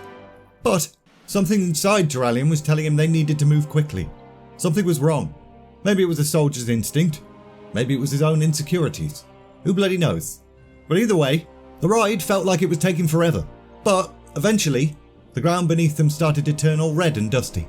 And as they pressed further into the dead landscape, and the keep became visible on the horizon, Turallion drew his horse to a halt. Why are we stopping? Something's wrong. Illyria shielded her eyes from the glaring sun so she could see better, and then gasped. It's under attack. The Horde. There must be hundreds of them. The tone of her voice was half horror, but also half glee, with a smile of hate and rage twisting her face again. And Turallion recalled their conversation back at Stormwind. It certainly looked like Illyria was going to get a chance to do a whole bunch of orc genociding today. We're almost upon them. We'll strike from behind, pin the orcs between the keep and us. Once we've defeated them, we'll enter the keep itself and fortify their defences in case there are more waves. Turallion then took a deep breath, raised his hammer high, and allowed the power of the light to amplify his voice. For the Alliance! The rearmost orcs heard Turallion shout, but that didn't matter, because they got straight up trampled. And the next row were dead before they even had a chance to react. Cheers erupted from the fortress itself, as Turallion and his men cleaved through the orcs with hammers and axes and swords and stuff, whilst Illyria and her rangers fired arrow after arrow, at inhuman speeds. Didn't take long at all before they were all the way through to Netherguard's gates. I came as fast as I could. Turallion turned to the man alongside Khadgar and smiled. Danath, I'm glad to see you're safe, but where are your men? Dead. By the light. All of them. The orcs had a nice little trap ready for us when we reached the valley. My boys, they sacrificed themselves so I could retreat and warn Khadgar of the Horde's approach. They did the right thing, as did you. Dralian then turned back to Khadgar. We need to figure out why they're attacking. Isn't it obvious? They need to get past us to reach the rest of Azeroth. No. Think about it. They lacked the numbers to take this keep. They must have known that. This wasn't the entire Horde, it can't be. So where are the rest? Why attack with only a partial army? That's a very good point. One way to find out. Bring me an orc, and believe me, I'll get out of him what we want to know. The way Daneth said that made Turallion flinch somewhat. The look on his face mirrored that of Illyria's. Pure hatred. For all of their brutality, and the pain they'd caused this world, Turallion still couldn't help but feel pity for whichever poor sod of an orc Daneth ended up questioning. But he went ahead and nodded his approval to that plan anyway, and Illyria wasted no time at all. She held up one of the towers, did her weird sign language towards a ranger below, and sure enough, not 3 minutes later, a ranger outside the gates cried out, "We've got one!" Why are you attacking us now? Why hit Nethergard when you aren't at full strength? I'll show you strength. The orc roared and struggled against his bonds, but didn't achieve much. I don't think you quite understand. I asked you a question. You'd best answer it. However, the orc just spat right in Daneth's face. Daneth unsheathed the dagger and leaned forward towards the orc. Wait, Dralion didn't like this. Torture was wrong, and he highly doubted it would achieve much, given that orcs seem to have quite a high threshold for pain anyway. There might be another way to find out. He could feel Illyria's eyes on him, angry eyes. She'd obviously been quite excited to see what was going to happen next, and felt like Dralion was being a right puss. But the paladin closed his eyes, slowed his breathing, found his peace, and from that place of calmness, he reached out to the light itself. And the slight tingly feeling, as well as gasps and oohs, at the fact that he was now glowing suggested that the light had answered. Now, you will answer our questions and do so truly. Dralion placed his palm against the orc's forehead, and the orc shrieked and wept. 'Twas glorious, but also it was burning his head. Why attack now? To distract you from the thefts. This all needs things. Artifacts. A simple plan? Simple plans are often the best. What artifacts, though? And why would he need any such thing from our world and not from his own? The orc shook its head and trembled. He doesn't know. He'd tell us if he did. However, before they could ask any other questions... What news? Stormwind, sir. Someone broke into the royal library. The guards found bodies, one of which died by orc axe. Orcs? In the royal library? A perfect distraction. Damn it. Looks like their simple plan worked very well indeed. What did they take? The Book of Medivh. Fantastic. Dralion felt a knot form in the pit of his stomach. The spellbook of the greatest mage in all the world. And now the orcs had it. Shit.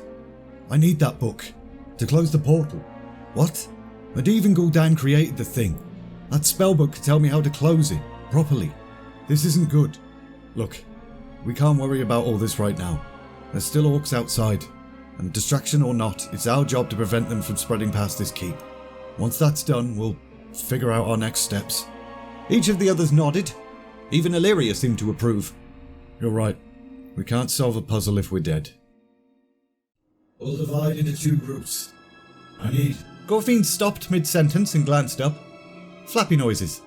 What was all that about? However, Deathwing then walked up, looking as perfectly human as he had before. What? Did you think I would not return? No. Of course I did.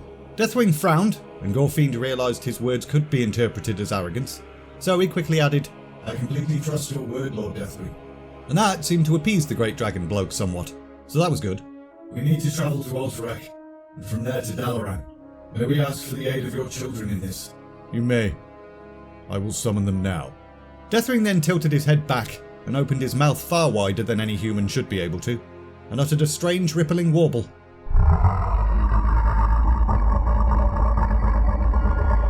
It was bloody weird and disturbing, but it ended soon enough, thankfully, when Deathwing closed his mouth and his face went back to not being gross anymore. There we are. Thanks. The Death Knight then turned towards Taggart and Fenris. He wasn't looking forward to telling them what they had to do next. Your task will be challenging but vital. I need you to go to the tomb of Sargeras. You send us to our deaths then? Not at all. There's an artifact there that Nazul requires.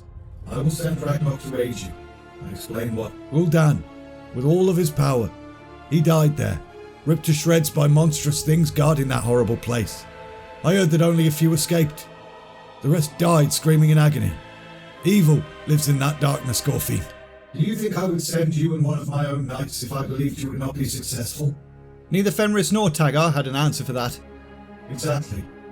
Now, as I was saying, we must retrieve a certain artifact. Ragnar will explain everything.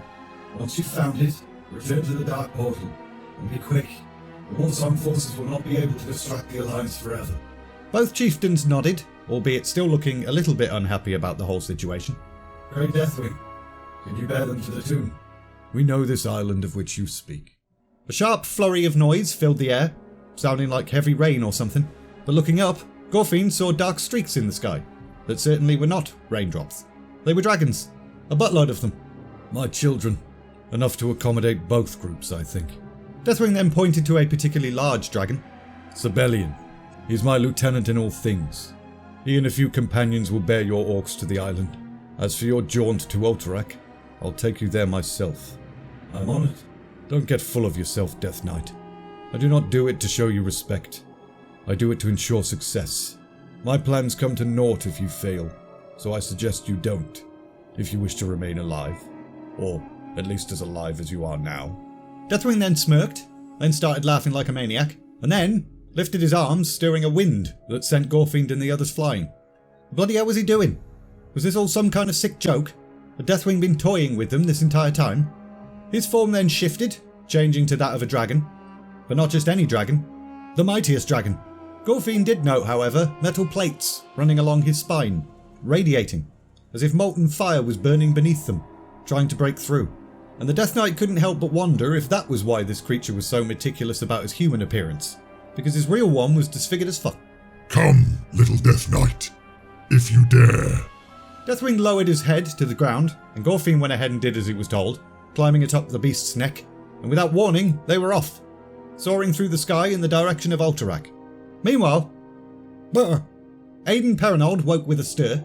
He'd been having a nightmare about a large reptilian beast with red eyes looming over him, laughing. Probably just a metaphor, he thought. Nothing to worry about. He rose from his bed, muttering to himself. Life wasn't fair. The orcs were supposed to destroy everything, and he was just saving his people. Big whoops. But no. Those big green oafs went ahead and failed at the one thing they were supposed to be brilliant at. Destroying things. They went ahead and lost, didn't they? And he was branded a traitor.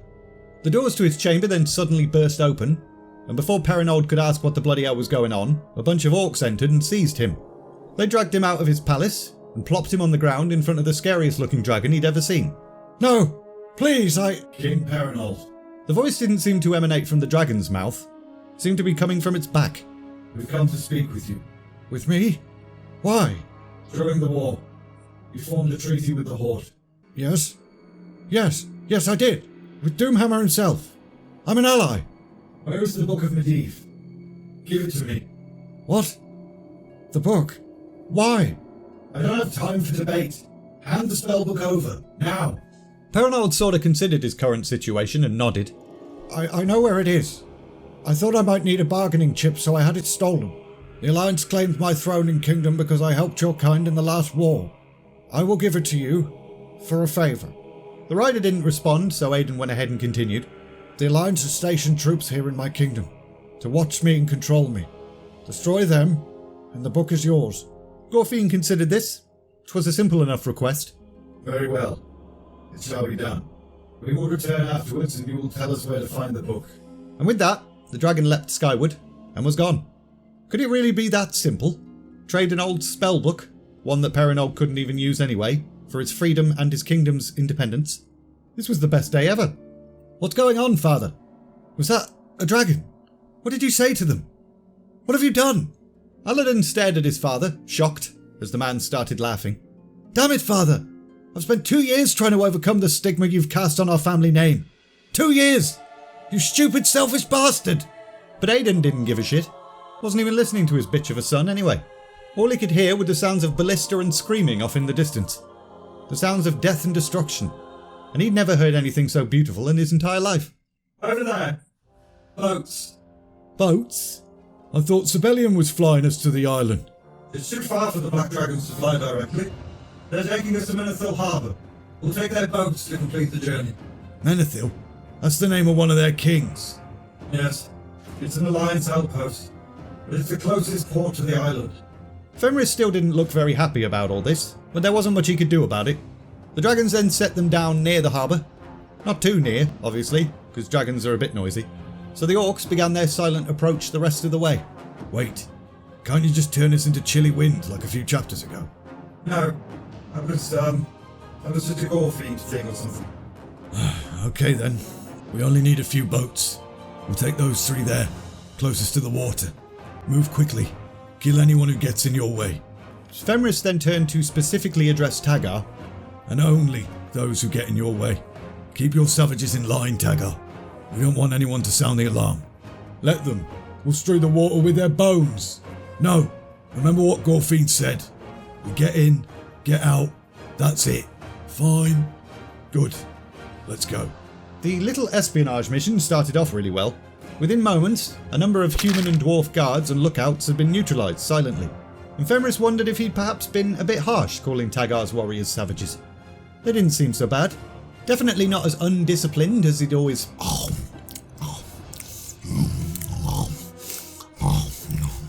My leg! It's eating my leg! Oh, for fuck's sake. To the boats! Chaos erupted as a whole bunch of humans and dwarves seemed to appear out of nowhere. But the orcs managed to reach the boats, clamber aboard, and cast off. However, ahead of them, in the ocean darkness, a beacon fire flared to light. This is Barradin Bay. The fleet of Colterus patrols it regularly. They'll see the beacon and be here within minutes. Then we should definitely be gone before they arrive. Row! Row with all your might!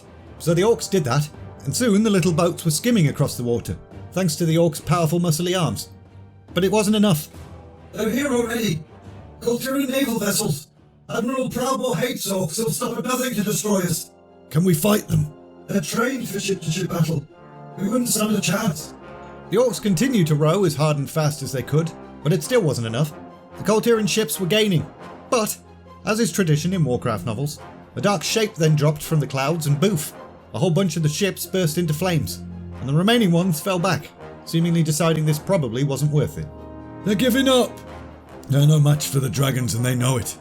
But something inside Fenris told him the humans were not, in fact, giving up. After all, this group of ragtag orcs journeying to the tomb of Sargeras still had to come back at some point, and the humans would very likely be waiting for them. Archmage Antonidas sat in his study, staring at a recently arrived scroll whilst frowning. 'Twas grave news. Admiral Proudmore had reported the stolen boats from Menethil Harbour, the fact that it was a bunch of orcs that did it, and the worst part, dragons. But not just any dragons. The Horde had managed to enlist the aid of the Red Dragon flight during the Second War, and that was hard enough to accept or believe. But now they had help from the Black Dragons as well. How could the Alliance hope to stand against that? A soft tap at the door then interrupted those thoughts. Enter, Krasis. You left word that you wished to see me. Yes, I left word. Months ago. Where have you been? I had other business to attend to. Krasis was being a bit evasive, which Antonidas was not a big fan of. Other business? You serve on the Kirin Tor, Krasis. A fact I should not have to remind you of. If you cannot make time for such duties, perhaps someone else should serve in your stead. If that is truly what you wish, I will step down. I would prefer to remain, however, and I promise you that Dalaran and the Kirin Tor currently have my utmost attention. Antonidas stared for a brief moment, but then nodded. He didn't really want to sack Krasis. Bloke was cool, powerful, smart, even if he was occasionally evasive. Take a look at this. The Archmage then thrust the report to Krasis, and watched as he read it, with shock and horror growing on his face. The Black Dragon flight. My research leads me to believe the Red Dragons have no love for battle or bloodshed. They only serve the Horde under duress. But the Black, that pairing seems more logical and deliberate, and much more dangerous. I agree. You are our resident expert on dragon lore. Do you think there's any way to stop them? Or at least limit their effectiveness? The alarm sounded, quickly and suddenly, and both wizards locked eyes. It took Antonidas a few seconds to identify which alarm it was, and what that actually meant, but eventually... The Arcane Vault. It's being breached. Well, that wasn't good news. The arcane vault stood near the heart of the Violet Citadel and was protected by the strongest possible wards and magics. It held many of the city's most powerful artifacts. So without another word, Krasis held out his hand, Antonidas grabbed it, and the two teleported. And as they arrived within the vault and got their bearings at the sudden change of surroundings, they saw several men mooching about. Except, they weren't men. Not living, breathing human men anyway. Bloody Death Knights they were. Why were they here? What did they want? They certainly weren't hanging about near any of the weapons or destructive artifacts displayed around the room. They appeared to be gathered in the centre, around another figure, clutching something in his hand. And as soon as Antonidas pieced together what it was, he kinda crapped himself. He has the Eye of Dalaran! As the Archmage yelled that, he'd already sprang into action, casting a Mystic Bolt with one hand while summoning the rest of the Kirin Tor with the other. However, as his Mystic Bolt caught one of the Death Knights in the torso, another of the ghastly creatures raised his truncheon and launched an attack of his own. And suddenly, Antonidas didn't feel so good.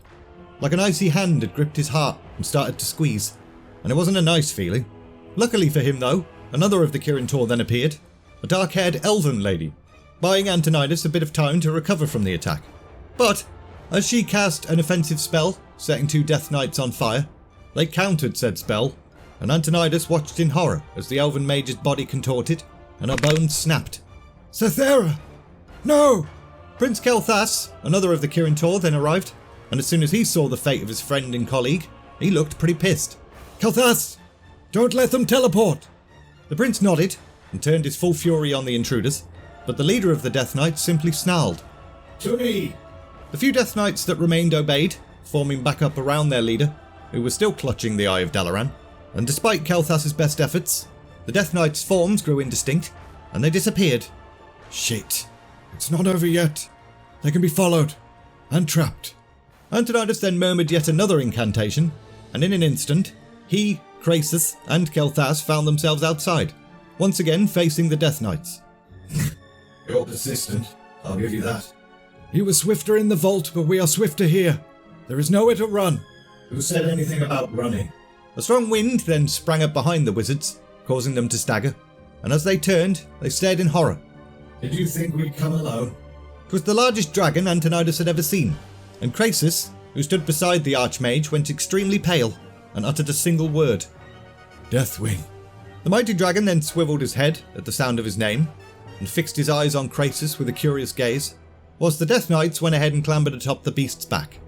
I have what I came for. Let us be off. And off they went. Balls. They'd failed. The Archmage and the rest of the Kirin Tor were charged with protecting this city and its people.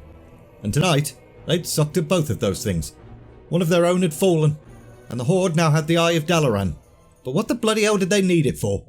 Fenris stared at the old ruined building, ever so slightly confused. He wasn't sure what he'd been expecting the Tomb of Sargeras to be like, but it wasn't this. The place was covered in shells, and bones of sea creatures and stuff. This is where we'll find Gorfine's artifact. It is here. I can sense it. Keep inside. Then let's go. Why are we standing around? The sooner we go in, the sooner we come back out. Fenris didn't exactly like Khadgar all that much, especially after recent events, but he couldn't agree more. So, without further ado, the group entered. The inside of the building didn't look much better than the outside. Everywhere they looked, they saw signs that this place had spent hundreds, perhaps even thousands of years underwater. Erosion, moss and coral, mould and seaweed was bloody everywhere. However, as they progressed deeper, the halls became cleaner and drier, less degraded, and now that he could see what this temple must have been like back in its heyday, Fenris was a little bit more impressed, for about 5 seconds. Look. Blood. Khadgar knelt by the smear on the wall and gave it a sniff, and then licked it. Orc blood. Several years old. Likely the blood of Gul'dan or his warlocks. We're getting close. Be on guard. Are you scared, Fenris? Afraid of what we might find? Of course I'm scared, you idiot. Gul'dan was a traitor and a fool, but he was still the most powerful warlock the Horde has ever seen. And something in here killed him. You'd have to be insane or stupid not to be afraid. Well, I'm not afraid. My point exactly, Fenris thought, but he didn't say it. Instead, he allowed himself a small grin. Fine. You go first then. At that, Khadgar whooped and strode forward. He didn't give a shit. But a few corridors later, as the group arrived at an intersection, Ragnok stopped. What's wrong? Nothing. Never mind. The Death Knight then strode off, and Fenris shook his head. Please, for the love of all things, don't let them be lost. Fortunately, after a few more corridors, they found what they were looking for. But unfortunately, it was currently being held by a creature from some kind of nightmare. A demon. It hath the sceptre of Sargeras. You will not pass. This tomb has already been defiled once. It shall not happen again. We don't want to pass. We just want that scepter you're waving about.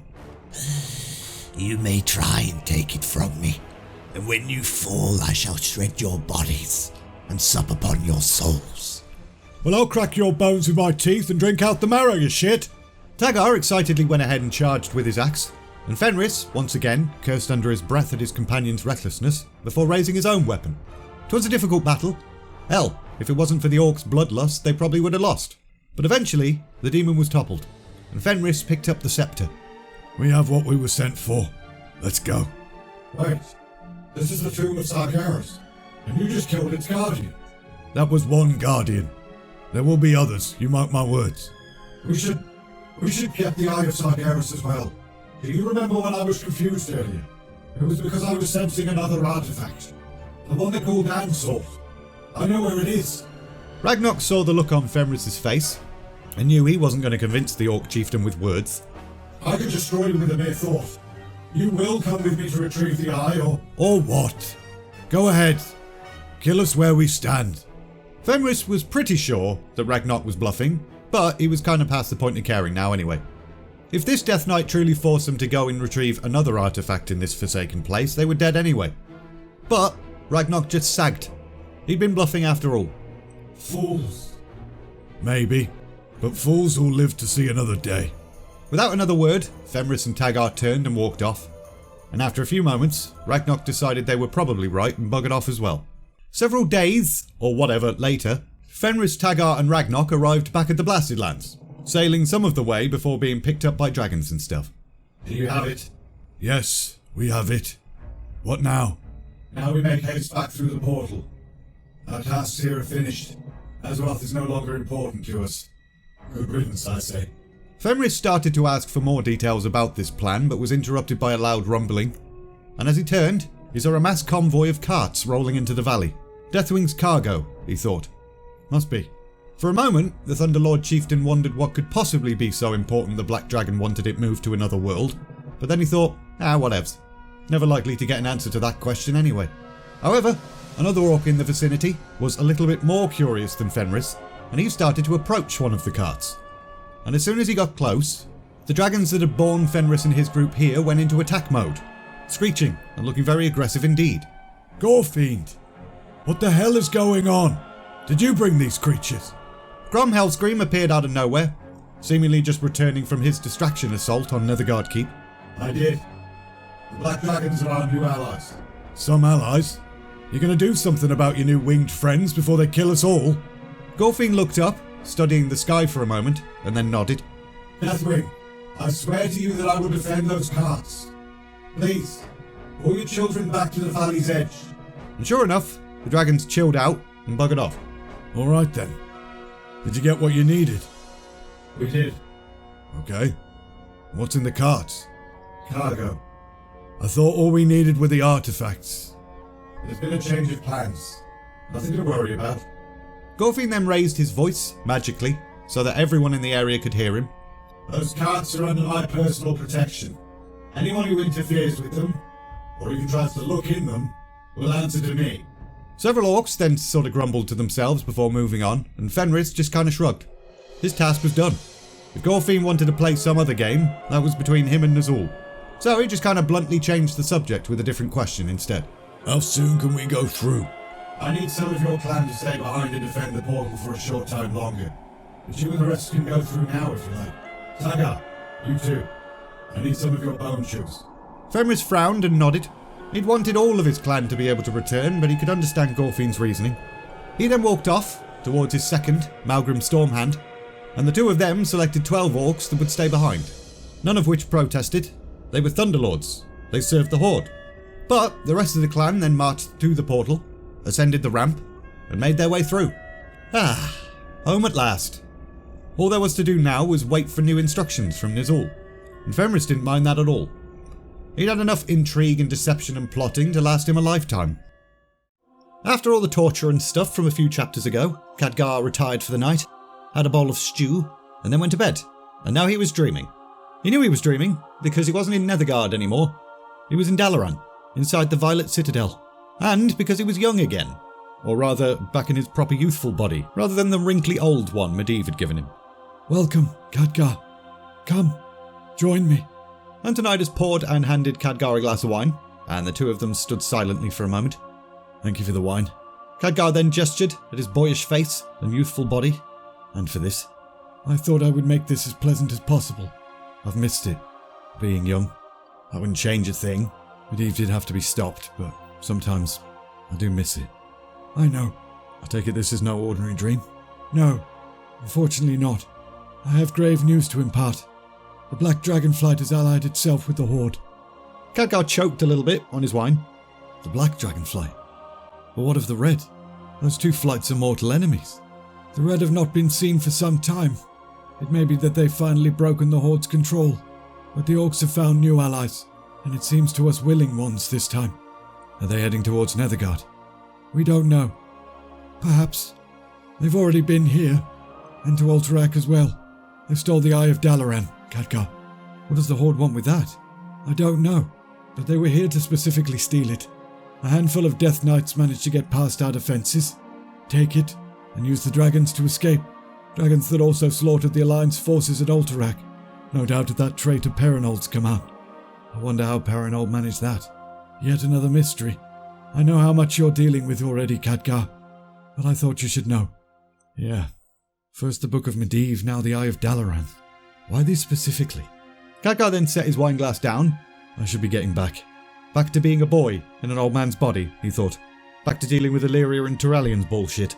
Back to fighting orcs and closing portals and bearing the weight of the world on his shoulders. Fantastic. Good luck, my boy. And then it was over. Back to reality. Khadgar rose and made his way outside and found Turalian and a few others all clustered around a new prisoner. Not an orc this time, a Death Knight. Khadgar, I was about to send for you. Need my help with this one, do you? Was the light ineffective? Quite the contrary. His reaction was so extreme I was afraid I was going to kill him. I thought maybe you could say no more. You have a name, Death Knight. The creature didn't answer the question, unless his name was me. If that's the way you want to play it. Khadgar then summoned some power, focused that power into a beam, and panged it right in the Death Knight's face. Your name? Gaz Soul Ripper. Good. Now, how did the Horde reopen the portal? Nazul used the Skull of Gul'dan to force the rift open. Is such a thing possible? Entirely. This is all starting to make sense. Gul'dan worked with Medivh to open the Dark Portal in the first place. It's likely his remains would still have a link to it, and therefore could be used to gain control over the rift, just like the Book of Medivh. Khadgar then noted that Turalian was sort of gesturing with his eyes, suggesting the two of them step away for a private chat. So he obliged. What? Good news. Our forces are driving the Horde back towards the Dark Portal. We received word from Admiral Proudmoore as well. There's other groups of orcs seemingly running. Apparently a band of orcs, backed by black dragons if you can believe it, stole some boats from Menethil Harbour. Khadgar sighed. I can believe it. I just had a... Wait. You said boats? Aye. They headed southwest into the Great Sea. Southwest? Shit. What? They're not running. They were heading for the tomb of Sargeras. Why the hell would the orcs do that? Medivh is dead and Sargeras is gone. Tomb's empty, isn't it?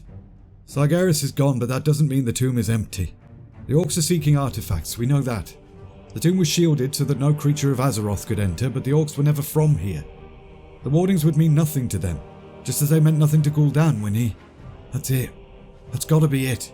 Khadgar then rushed back over to the Death Knight prisoner. Why didn't Nazul send orcs to the tomb of Sargeras? However, the brief moment of respite had caused the prisoner to become a bit tight-lipped again. So Khadgar panged another bit of magic in its face. Tell us. We care nothing for your world. Our destiny, greater than you can imagine, human. I can do this all day, Soul Ripper. Stop speaking in riddles and answer the damn question. Khadgar. The Scepter of Sargeras. Better. What about it? With that, the Book of Medivh and the Eye of Dalaran, Nazul can... He can... Ugh. Spit it out! He can open portals from Draenor to other worlds! Khadgar then immediately stopped tormenting the Death Knight and looks around at everyone. Same bloody look of horror on their faces as he imagined he had on his. Other worlds. Worlds without end. Innocence without number falling before. Then, light save us. I know it's difficult to grasp. The horde we faced was half crazed with desperation and hunger. Their world is dying and they needed to take ours. But now they're going to open portals to countless other worlds. And this same scenario is going to be repeated again and again and again. Khadgar continued to mansplain the situation, but Turalyon wasn't listening, because it was now his turn to have a little dream vision. His head was swimming, and his heart was pounding, right up until it felt like his heart stopped completely. And in that moment, light surrounded him. And in that brilliant light, he saw a crystalline, floaty creature. Do not despair. The light is with you. No matter how vast the darkness, light will scatter it. No matter what world, the light is there. Know this, and go forward with a joyful heart, Turalyon. Turalyon's heart began to beat once more, and he found himself back at Nethergard. We can't let other innocent worlds have this unleashed on them. It ends here. The light shines on other worlds than ours, and it needs our help. There were a few resentful murmurings from nearby soldiers, and Turalyon shot them a bit of stink eye. If you have something to say it clearly. Sir, why don't we just let them go? If they have fresh worlds to take, maybe they'll just go away and leave us alone. Even if that were true, we can't just let that happen. We can't save our world at the expense of countless innocent lives. Besides, Illyria then strode up to join the conversation. what's to stop them from returning once they've got fat from plunder? Would you like to battle a horde twice the size of the one faced during the Second War? Completely united, and with the ability to open portals from anywhere? Despite the fact that she was agreeing with him, Turalyon still couldn't help but feel disappointed by Illyria's attitude. It was pretty obvious she didn't give a shit about other worlds. She was still just as consumed with her orc hatred, and this was just another opportunity to kill a bunch of them. However, Illyria then turned towards Turalyon, noticed that he was staring at her, and blushed. Sir, out in the field, we saw something you should be aware of. Illyria continued with her report, but Khadgar was too deep in thought to pay attention. Something was still nagging at him. Something wasn't right. Oh, I'm an idiot. They're not losing, they're retreating. They found all the artifacts they needed and now they're returning to Draenor. This entire invasion was just a feint. The bound Death Knight glanced up at Khadgar, shock and fear in his eyes, and he then suddenly surged to his feet. You shall not interfere. You will not thwart our destiny. The creature lunged towards Khadgar, not giving the wizard any time to react. But a blinding flash of light then swelled and faded, and where the Death Knight had been stood was now nothing but a pile of ash. You alright? Yeah. Thanks. It was the light, not me. Typical Turalyon. Modest as always. Well, your bloody light killed him too fast. We could have asked him about the carts I saw. Carts? Explain. I saw some orcs going towards the portal. Black dragons accompanying them. They had carts. Loads of them. The hell do they need carts for? They came for artifacts, not souvenirs. Well, I don't bloody know. Another puzzle piece. Just when I thought we'd finally figured it out. We've got quite the task ahead of us. We need to send an expedition into Draenor.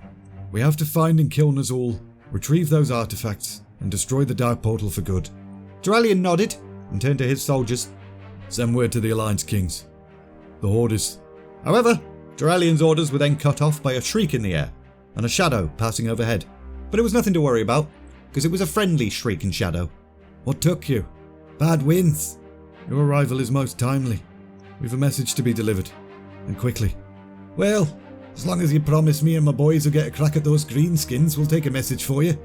We'll need to dispatch several messages to the various leaders. Tell them this. The orcs are retreating to Draenor, but they've found the means to open new portals to other worlds. Gurdren's eyes widened, but he didn't interrupt. They're taking cartloads of something they obviously value with them. We do not yet know what, but we intend to pursue them through the Dark Portal and stop them by any and all means necessary. Are you sure, lad? Turalyon didn't hesitate, just nodded. Now hurry. Make that griffin earn her dinner. So the Wildhammer scouts all saluted, and then buggered off. And now, we prepare to leave our world behind. The rest of the day and evening was jam-packed full of chaotic planning and stuff. Who should go? Who should stay behind? What provisions should they take? What kind of provisions did one even take when travelling to an entirely different world? Spare pair of pants, a banana and some colouring pencils? Everybody had an opinion on the matter, Discussions turned to arguments. Arguments turned to insults. At one point, Duralian thought Illyria and Kurdran were going to start beating the shit out of each other, purely because neither could agree on how they should utilise the griffins. But eventually, a plan was drafted, one that everyone seemed okay with. And now it was just a case of settling when this Alliance expedition would set off. We should head out right now. My rangers can see as well, if not better, than the orcs at night. No, we don't all have your vision, and we're exhausted. Duralian's right. We are exhausted. The purpose here isn't to kill as many orcs as possible and go down shouting battle cries. It's to get to the other side with as many as we can so we can stop something bigger. The comment wasn't particularly aimed at Illyria, but Duralian suspected it struck home nonetheless.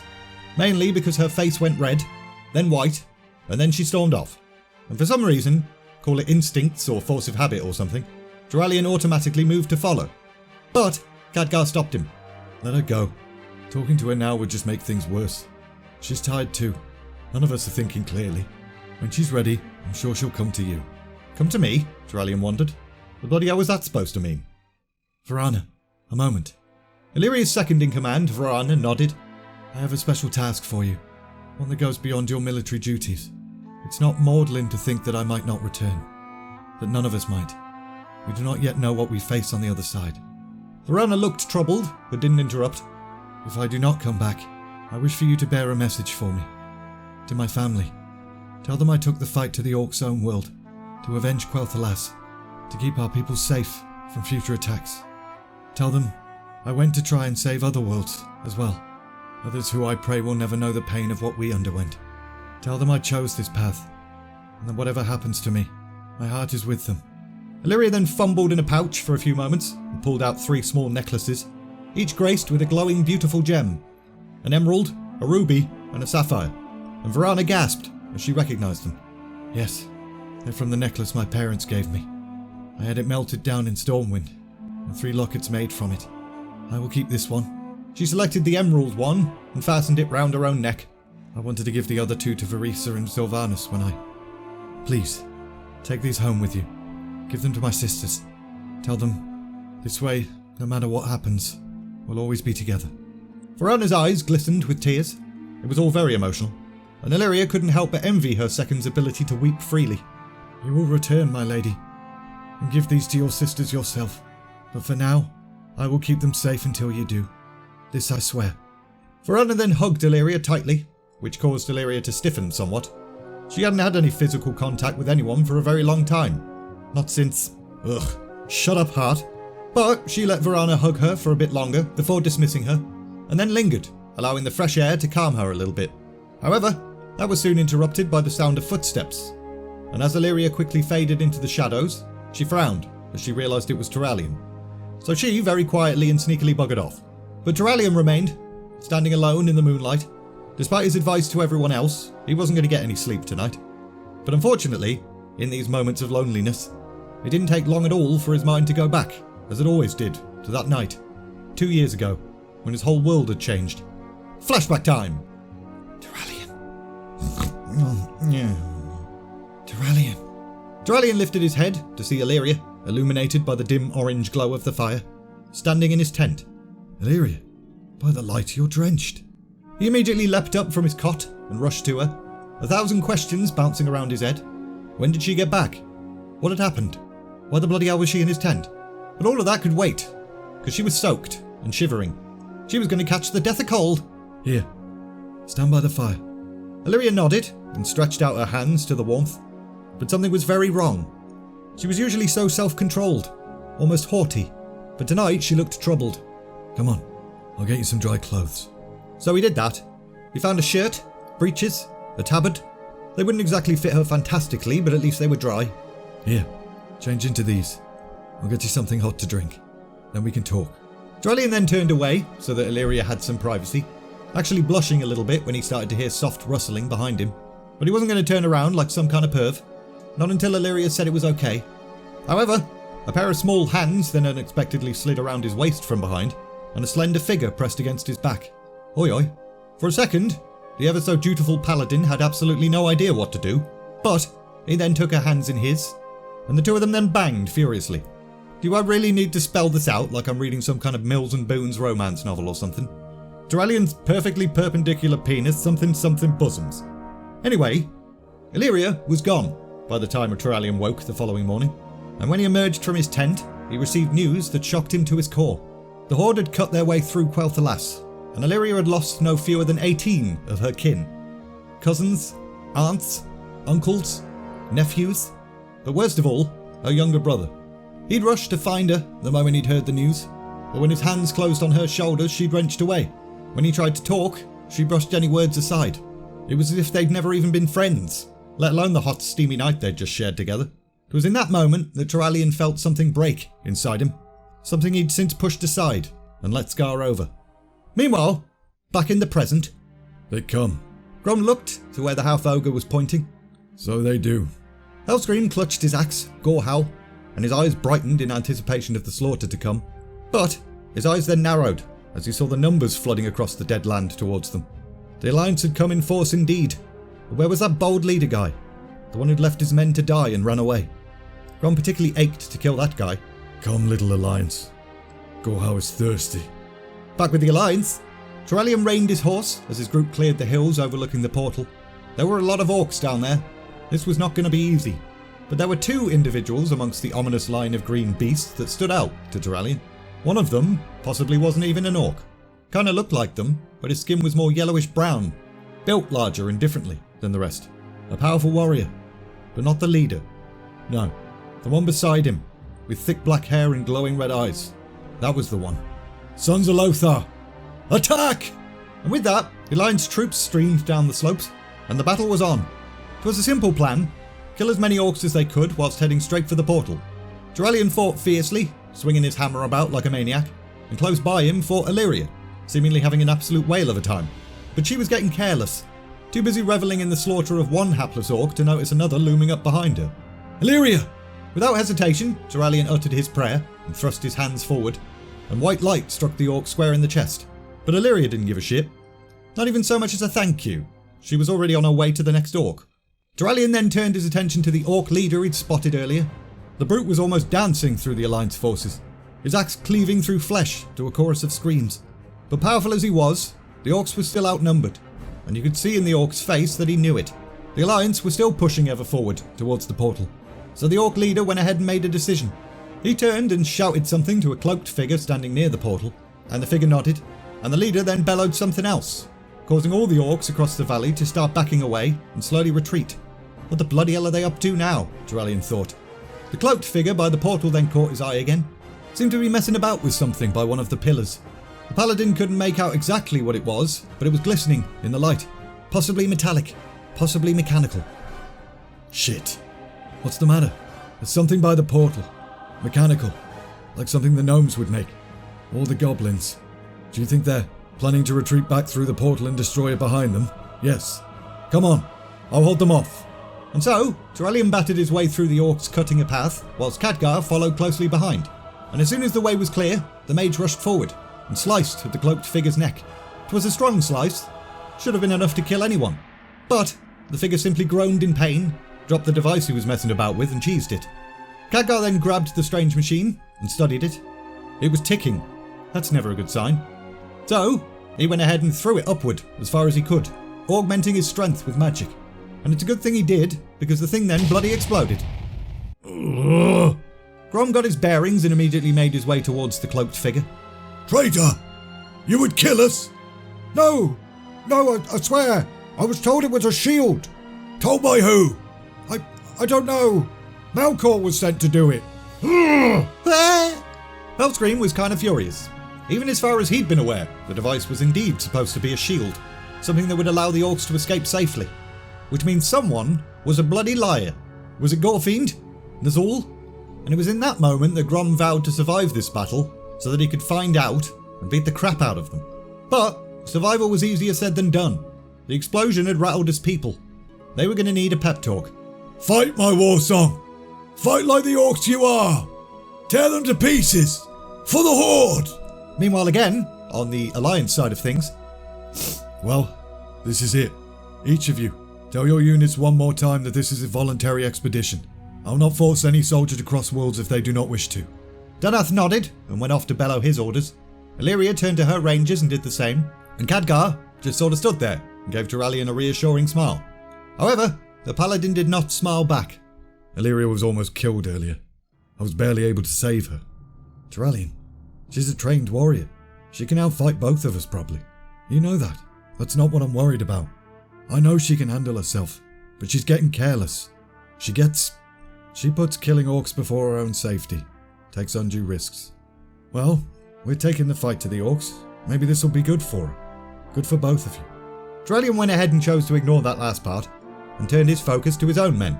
Sons of Lothar, we've faced battle before. We've faced loss, defeat, but we've also known victory. Now we face the unknown. We take the fight to them, and we stop them, so they never trouble us or other innocent worlds ever again. For the Alliance! Turallion lifted his hammer, and the soldiers all cheered, and Khadgar nodded to himself. This was what both he and Lothar had sensed in the young paladin all those years ago, that this priest-turned-holy warrior would rise to the challenge. He just wished Turallion could see it himself. But, without any further hesitation, the Alliance forces charged and pushed their way all the way through the portal, to the other side. 'Twas very bright and very hot. Took a few moments for Khadgar's eyes to adjust, but when they finally did, he gasped. The cracked red barren plain that stretched before them was familiar, as was the blood-red sky. Balls. I'm only 22, Khadgar thought. Thought I had more time. Khadgar, what is it? What's wrong? But Khadgar shook his head and forced a very fake smile. Nothing. However, absolutely no one believed that lie, so he corrected himself. I've had visions of this place before. I didn't think I'd have to face them so soon. I'm sorry. It just overwhelmed me for a second. Illyria frowned, but she knew he wasn't going to explain any further. Plus, she was having her own issues with their current surroundings.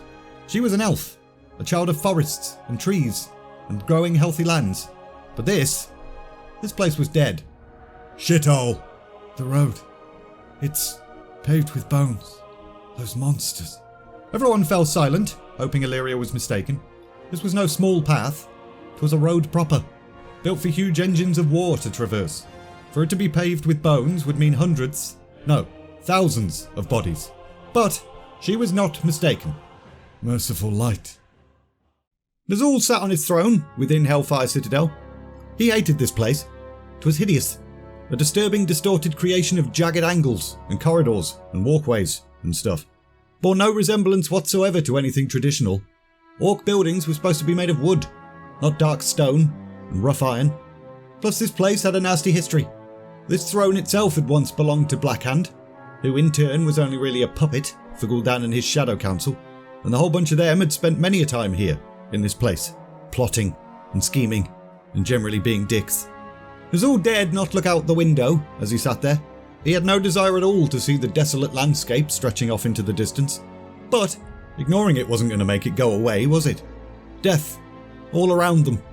This was why Nazul painted a skull on his face every morning. His world had died. Many of his people had died. Even his own idealism had died. Stop feeling sorry for yourself, Nazul. The Horde leader went ahead and ignored the voice inside his head at first, but as he turned and glanced at the skull of Gul'dan, flickering in the torchlight, he found himself responding to it. We did much harm, you and I. Deathbringers. Doomcallers. Both of us. We could try to save them. Your skull, my old apprentice, could be part of that. Maybe together we could give them a new chance. But that's not what you really want, is it, my master? Nazul blinked, a bit taken aback. Of course it is. I've ever sought to aid my people. That I've become death to them, it sears me. It's why I wear this. Once again, Nazul touched the skull on his face, whilst talking to a skull, which I'm sure is some kind of metaphor or something. Perhaps it once was, but you are greater than that. Together, we could... A scuffling sound interrupted the conversation, and Nazul turned to see Gorefiend had entered the room, along with another figure, a human, all grace and confidence. But something about him didn't ring true. I have the artifacts. Nazul felt hope surge inside and waved the Death Knight forward eagerly, so Gorefiend approached and revealed said artifacts. The old shaman stared at each, admiring them. A big old book. Ooh. A crystal the size of a man's head. Ooh. And a long slender scepter. Ooh. Yes. With these we will create new portals. We will save the Horde. We must begin at once. It will take some time to craft a spell of this magnitude, and everything must be exact. But with these 3 things, we will not fail. I told you this would work. Gorfine looked pretty pleased with himself, but then took a step back and motioned towards the human accompanying him. We could not have retrieved the artifacts if not for the Black Dragonflight. Deathwing is their father and leader. Deathwing. I truly am surrounded by death, Nazul thought. Skulls, death knights, and now, standing before me, a mighty being whose actual name has death in it. The human's lips then curved into a smile that was not at all friendly. It was jam-packed full of mockery. He freely gave us the aid of his children in exchange for passage through the Dark Portal. For himself, his kin, and certain cargo he provided. Cargo? What manner of cargo? Nothing you need worry about. There was the subtlest hint of warning in Deathwing's tone, so things got real awkward and quiet for a moment, until Nazul heard Gul'dan's voice in his head again. You see, even now you fly with the dragon, all unwitting. You fly with the shadow of death, Nazul. Will you not embrace it?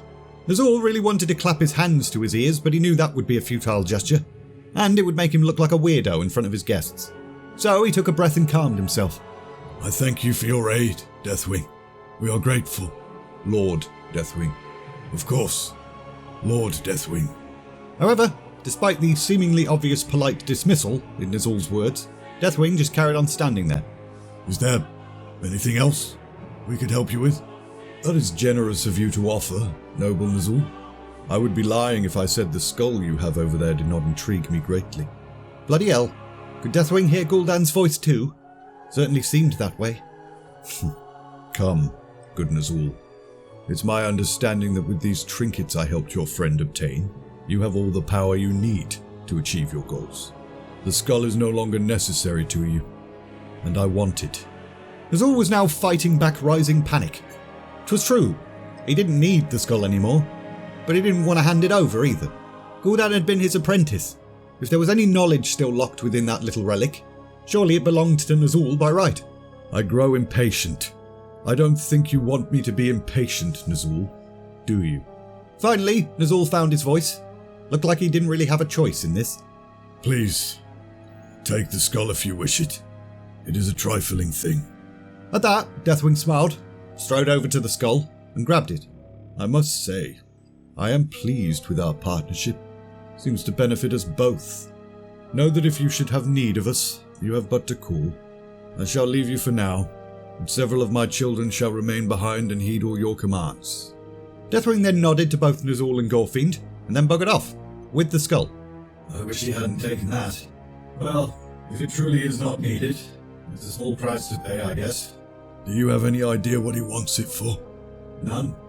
For a moment, Nazul caught a glimpse of something deep within Gorfiend's red glowing eyes, and it alarmed him almost as much as the Dragon Lord's presence had. Gorfiend looked worried. Khadgar stared up at the alien night sky through his telescope. He quite liked the night sky in this world. It wasn't red for a start. Made him feel safe. He then noted a particularly bright star. It was a lot closer to a constellation that he'd named Turalian's Hammer than it had been before. How much longer? Damn it, Illyria. Stop sneaking up on me like that. Illyria looked Khadgar up and down, but then just sort of shrugged. I can't help it if I move quietly. Besides, you're so focused on the sky you'd fail to hear an ogre trundling up here. How much longer? The mage sighed and thought back to a whole bunch of scenes leading up to this moment. He could understand Illyria's impatience. They'd been here for several months already. After arriving on this world, the group had been met by a large number of orcs. But the Alliance emerged victorious from that battle and gained a foothold by the portal. Shortly after that, more troops and supplies came through, courtesy of the Alliance kings, and that had been a welcome sight. However, those supplies didn't last very long, and further supplies didn't arrive at all, and after sending a scouting party back through to Azeroth, they soon learned why. The orcs had regained their foothold on the other side. Turalian had optimistically predicted that they'd be able to mount an assault within a month, but with their supply line cut off, that wasn't going to happen. So the Alliance peeps did the only thing they could do, pushed inward, spending the past few months gradually building this outpost, on a hold. Wasn't completely finished, but they'd managed to get the outer walls and a couple of buildings erected at least. Say what you will about the orcs, but they've never been stupid. So why aren't they throwing everything in the kitchen sink at us? I don't know. I don't think we're too late to prevent Nazul from opening portals to other worlds. But why he's not done so already, I'm not certain. He must need something else. Wouldn't it take massive amounts of power? Some very complex spell work? Maybe he spent all this time just working out the details. Doubtful. It's complicated, yes. But I imagine he was working on that whilst the artifacts were being retrieved. Scepter, book and eye. But what else? What is he waiting for? Now Khadgar had permitted himself to bring along a few items on this venture. A ring that enabled him to understand any language, as well as be understood, and some books. Spellbooks mostly, but there was one that once belonged to Medivh. It wasn't a particularly important book, but it did contain some notes about Draenor, or more specifically, its skies. So Khadgar would regularly amuse himself at night by spotting and naming constellations whilst letting his mind chew on Nazul's mystery. And it was one night doing that the answer finally came to him. Sort of. Scepter, book and eye! Eh? Lost your mind, have you, laddie? Get the others. We need to talk. A few moments later, when everyone had gathered and stuff, Turallion, you first. Look through the telescope. Tell me what you see. Turallion looked at Khadgar with utter bafflement, but obeyed. I see stars. What am I supposed to be looking at? Constellations. Groups of stars. What do they look like? Well, one's kind of a square. The other's long and thin. I can't see any other distinctive shapes. You're not used to looking at them. One of Medivh's many areas of expertise was astronomy. He had books with star maps of this world. What the hell are you talking about, lad? Look at this. Khadgar then thrust Medivh's star book into Kurdran's hands. What do you see? Constellation names. The Staff, the Tome, and the Seer. Scepter, book and eye. Illyria looked at Khadgar, a twinkle of admiration in her eyes. So Nazul needed those artifacts because they correspond with this world's constellations? Yes. And no. There's much more. Once every 547 years there's a celestial event, which involves 3 stars. See that reddish dot in the middle of the book? That's the first thing that appears. In about a month, you'll be able to see a comet streaking through the scepter, and at the next moon cycle the moon will be full right smack in the middle of the eye. Apparently it's quite the spectacle. So if Nazul has items to correspond to these constellations, and he uses the artifacts at the right time, the harmony so established, a sympathetic resonance. Turallion, I don't think it would be possible to fail at any spell using that kind of energy. Turallion lifted his head from the telescope and uttered one word. When? 55 days, and the power will last for 3. And back to the present, where Khadgar could finally answer Illyria's question now that we're all caught up. I can't rush the stars, Illyria. We're one day closer than we were yesterday. Soon, soon, soon. Patience is a virtue. I'm sick of the platitudes, Khadgar. You know, for an elf, you're awfully impatient. Well, for a human, you're boring as shit. I want to fight. I'll be holed up here. You don't want to fight, Illyria. You want to die. Khadgar kind of regretted letting his temper get the best of him, whilst Illyria went very still. What's that supposed to mean? We've all seen it, Illyria. You rush out there on fire for blood. On fire for your revenge. You're reckless. You fight badly, Illyria, and you didn't used to. That's why Turallion keeps ordering you to stay close. He's worried he's going to lose you. I'm not his to lose. I belong to no one but myself. Khadgar knew the best thing to do in this moment would be to drop the whole conversation, but he couldn't. He was bloody sick of all this soap opera nonsense. You don't even belong to yourself. You belong to the dead, but joining them won't bring them back. There's someone in this keep that could give you a life, Illyria. All you have to do is open yourself to something rare and wonderful instead of slamming doors. Illyria went ahead and marched right up to Khadgar's face. How dare you say such things to me? It's none of your business. Why do you care how I choose to live my life? Why do I care? Because I don't get to choose. The confession burst out of Khadgar before he could stop it, and things got real awkward real fast. He hadn't even really realised the truth himself, but there it was, out in the open, naked, for all to see. I know you think our lives are shockingly brief. Our youths are even briefer. What, 10 years, at the most? I didn't even get that. I became an old man at 17. I'm younger than Turallion, Illyria. 22. And look at me. I look like a raisin. To watch the two of you throw away something I'll never have, it bothers me. It does. But I'm sorry. I shouldn't have taken it out on you. No, I'm sorry. I didn't think. A bit more awkward silence filled the air, until Khadgar sighed. Come on, let's go find Turallion and the others. We need to finalise our plans. Sometime later, Turallion had asked Illyria and her rangers to go scout the citadel, which you'd think they would have already done by this point, but okay. And now she was back, with her report. The place is enormous. The walkways on the walls alone support dozens of orcs. There are watchtowers here. Illyria indicated on the map where the watchtowers were. We should attack from this area here. While you're distracting them, I can send rangers in and dispatch the sentries. Then open the main gate, so the rest of the fighting force can join us. We'll attack from above. Keep them busy, whilst you lads and lasses charge across to finish the job. Dralian nodded, but Illyria shook her head. You'll be busy with your own problems, Khadgar. They've got dragons, remember? Ha! Aye. But only a handful, lassie. We'll be killing them before you can blink. Dralian smiled at the Wildhammer's confidence, but still. Nonetheless, we'd best not assume any help from your Griffin Riders just in case. Khadgar, can you do anything to negate their warlocks? Or their dragons? I'm sure I can come up with something. I have some ideas that might give your Griffins even more of an advantage. And provide help for the soldiers as well. Great. The plan was all starting to come together, Dralian thought. But now came the part he dreaded. We'll need someone to stay behind and be in charge of Honor Hold. Illyria, I'd like that to be you. You what, mate? It's key for someone I trust to stay here. Send your rangers to take out the sentries. No. Any soldier here would know how to hold this keep. My rangers answer to me, and I will not send them with you. Not if you order me to stay behind. Be reasonable. Reasonable. I'm a veteran of more battles than you have years, Dralian. Illyria, you're reckless. I've saved your life and I've saved all of you. More than once.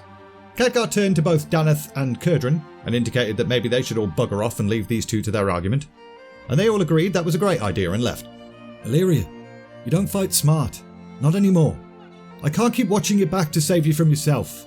I have a right to revenge. They butchered my family, my people. You think Lirith would have wanted you to throw your life away? What kind of testament to his life would that be? 'Twas the first time Dralian had spoken of Illyria's brother, and it completely caught her off guard. I know you're a good fighter, just not now. Lirith, the others. I wasn't there for them. I might have been able to do something, but I wasn't there. I stayed safe whilst they died. Tears now filled Illyria's eyes, and Dralian inhaled swiftly. So I did the next best thing. I went after their murderers, and it helped. It kept pushing the pain away. More tears streamed down Illyria's face cheeks, which in turn caused some tears to start to well into Dralian's eyes as well. His heart was breaking for her, but she needed this. She needed to grieve. Killing orcs was no longer working for her, no longer keeping the pain at bay, and she was starting to come undone by holding all of this in. I can't stay behind. Don't ask me to. I stayed behind the last time. I won't watch someone I love go to his death while I... Suddenly, Illyria's arms were wrapped around Dralian, and her head was buried against his chest. I'll never leave you behind. And I will never leave you. And then they kissed, and probably banged furiously again. I don't know, I'm just glad it's over, to be honest. And done.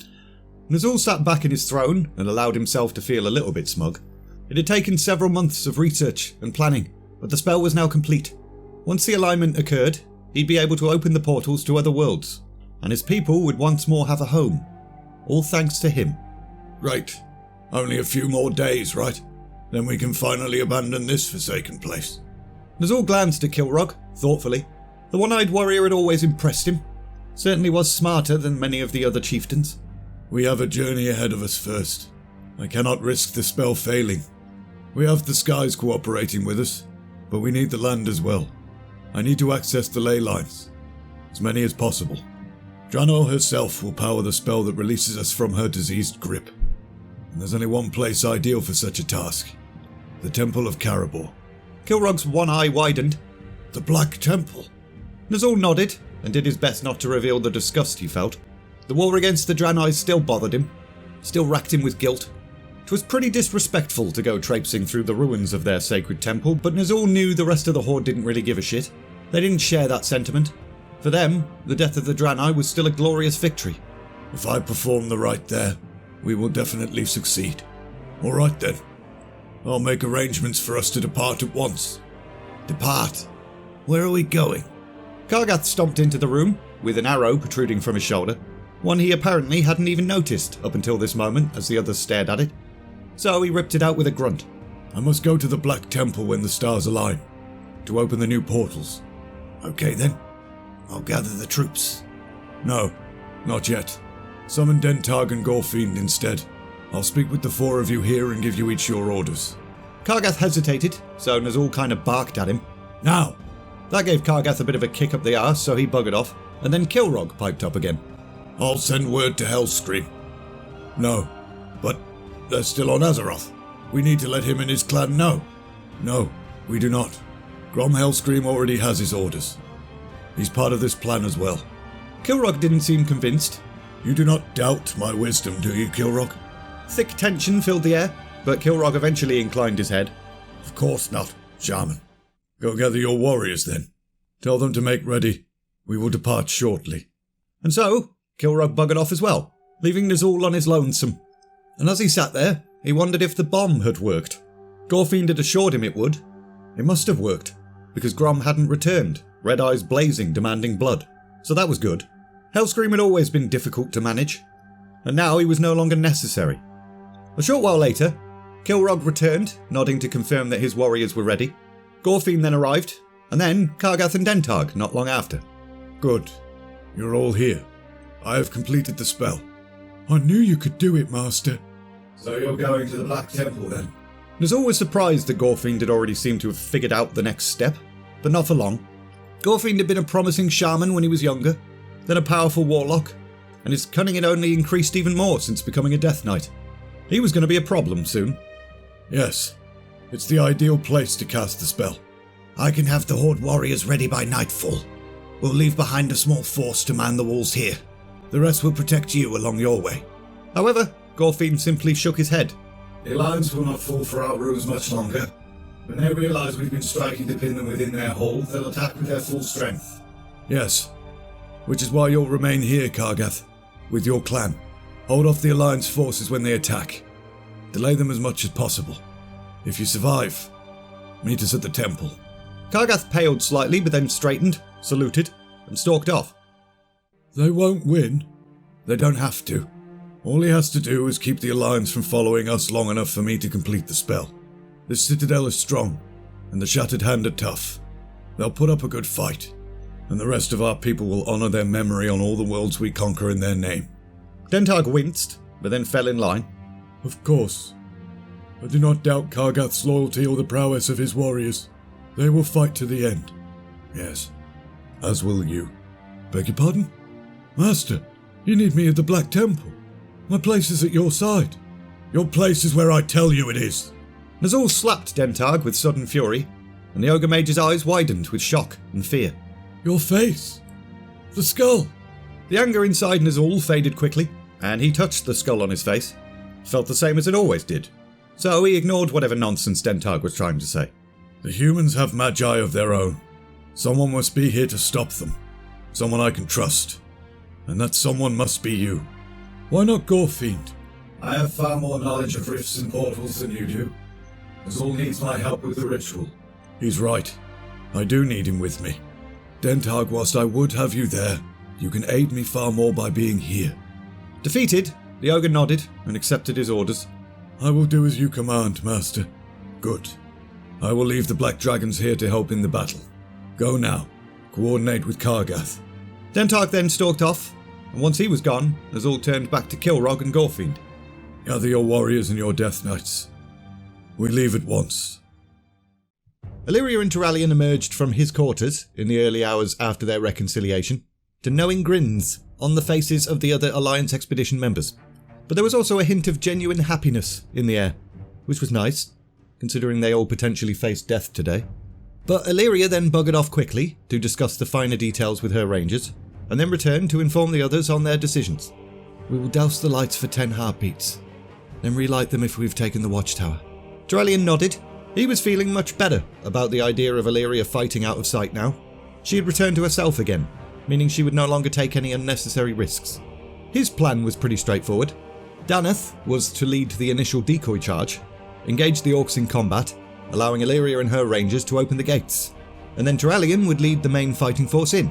This meant that Daneth and his men would be outnumbered for a little bit, but not for long. It'll be harrowing for a while. You'll have to trust that all is going according to plan. It's fine. I trust you, Turalyon. Plus this time we're the ones taking those green bastards by surprise. My boys, the ones I lost, they'll be at peace. and we trapped the orcs between two fronts. Daneth. However, whatever Turallion was going to say, Daneth waved it aside. I've no death wish. Don't worry about that. I want to get home one day, and I want to bring my lads home with me. I don't want to write one more damned letter that begins with, "It is with deepest sympathy." Once again, Turallion nodded and gripped his second's shoulder. Everybody knew their part to play in this battle, and now it was time to get it done. Turallion's group moved quickly and quietly through the night until reaching their position, and then waited for the signal. Whilst waiting, Turallion gazed at the citadel. It was utterly hideous, somehow angular but organic at the same time, as if it was some kind of massive beast. But then, there, up on the walkways, one of the lights went out. Turallion counted to 10, and sure enough, the light was then relit. This repeated until the final light was doused and relit, and then the sound of human battle shouts filled the air, and the thunder of hooves. Turallion desperately wanted to charge in too, but forced himself to wait. The Rangers still needed time. Their opportunity to open the main gate would only come after the orcs manning it were called to fight Daneth's decoy force. Every second that passed was agony, but eventually Turallion heard the clashes of steel and the bellow of war cries. The battle had begun. It was finally time. May the holy light grant us strength. May it guide us in this endeavour, leading us to victory, to honour and glory. Turallion then started to glow, and the aligned soldiers behind him all cheered, and then they charged, right towards the gate to the citadel. And sure enough, it started to open. She did it! Of course she did. She's Illyria Windrunner. Illyria and her rangers emerged from the gate, but behind them followed a whole bunch of orcs as well. But there was no need for stealth anymore now that the gate was open, so the main alliance fighting force charged right through them. And in a matter of minutes, Turallion had fought his way through the courtyard, up several flights of stairs, all the way up to the citadel's ramparts. From here, he could gain a better overall view of how the battle was currently going. Most of the orcs were still down below fighting the alliance head-on, and there were long black figures circling above, black dragons, but they seemed to be waiting for just the right moment to join the fight for some reason. Turallion then spotted Daneth, fighting fiercely whilst covered in blood and gore. It was not human blood though, and it seemed like he hadn't lost many men at all thus far. The light truly was with them. They were winning. However, some orcs then caught up with Turallion up on the walkway, so he turned his attention to defending himself, and just as he struck the last of them down, a loud shriek came from above. Guess the dragons had decided to finally help. But the Alliance had prepared for this with a plan of their own. Thick cloud cover suddenly filled the sky, and those clouds then broke apart to form a haze of fog above the citadel, making it slightly difficult to see anything. And the fog also seemed to play tricks with sound as well. So the dragons above all started flying in circles, heads bobbing about trying to figure out what the bloody hell was going on, seeking the source of the whooping sounds they could all hear. But they didn't have to search for long, because a small shape then plummeted out of the fog and attacked. The remaining dragons all roared their rage and hurtled towards the lone griffin rider, only for a bunch more griffins to drop from the clouds and attack as well. Even though each dragon was easily 4 times the size of a single griffin, the Wildhammers had agility and speed on their side. Looked to Turallion as if Kurdran's earlier boast might in fact prove to be true. If they kept this up, the Wildhammers would be done with those creatures soon enough to lend a hand down here. One of the griffins then broke away from the rest and swooped down towards Turallion. There were 2 peeps sat on its back, one small and the other large, and the larger one jumped down as soon as they were close enough. I'll come help you when I'm done here. Khadgar gripped his staff in one hand whilst drawing a sword with the other. There's someone in there, an ogre mage. I need to deal with him first. Turallion respected Khadgar enough not to question him on the matter, so he just nodded for the millionth time, and then turned his attention to 2 other soldiers that were hurrying over. Sir, we've cleared the north wing. Good. I'll leave a few men here. The rest of you, with me. Let's clear the rest of these bastards out. Khadgar made his way forward, with his eyes and ears open. He could sense the ogre, but for some reason they didn't seem to be doing anything. No spell casting, no rituals. They were simply waiting. Waiting for him. He then stepped inside a tower, and then into a large room. Appeared to be a throne room. The throne itself was empty. My master is gone. A massive figure then stepped out from the shadows. There he was, the ogre mage. Gone. The ogre grinned, revealing its sharp teeth and large fangs. Indeed. He left here some time ago. Even now he's travelling to perform the ritual whilst your alliance is fighting its way past us. We may die, but our deaths will ensure that the Horde lives on and conquers worlds without end. Shit. Another feint, Khadgar thought. Getting tricked by the orcs had gotten real old real fast. Nonetheless, if we're fast enough we can still go after him. We could. But first you'd have to get past me. I am Dentag, of the Shadowmoon clan. An honourable duel, then. So be it. Khadgar, of Dalaran. Both combatants then raised their hands and panged a whole bunch of magic into each other's faces. We're well matched, perhaps. More magic stuff then happened. Dentag clapped his hands together, shrouding the room in darkness for a bit, but Khadgar simply slammed his staff down, causing a shockwave that split the darkness, and then they panged a bit more magic in each other's faces or something. But in an ironic turn of events, Dentag then charged directly towards Khadgar, and the human mage simply sidestepped the attack, sliced with his sword, and cut the ogre down with a fatal blow. GG, Dentag. GG. Good news. We hold the citadel. We were tricked. Nazul isn't here. He left well before the attack. He must have taken the artifacts with him.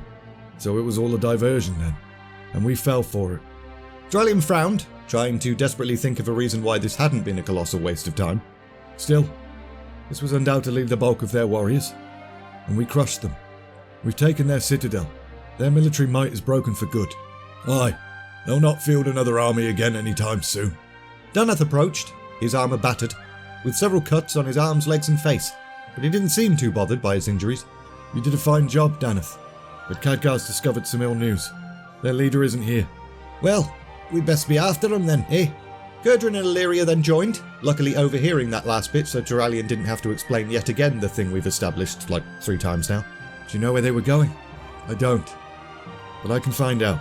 I know Gul'dan's magical aura from the war, and I know the Eye of Dalaran. I can trace both. Khadgar then closed his eyes and muttered something beneath his breath, and the rest of the group waited patiently until Khadgar's eyes suddenly snapped open again. Found them. Only there's a slight problem. They're in 2 different locations. What? The skull and the eye aren't together. Why would Nazul let either one out of his sight?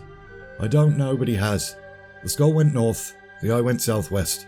I sensed the Book of Medivh that way as well, which makes me think that's the way Nazul went. But I need both the skull and the book.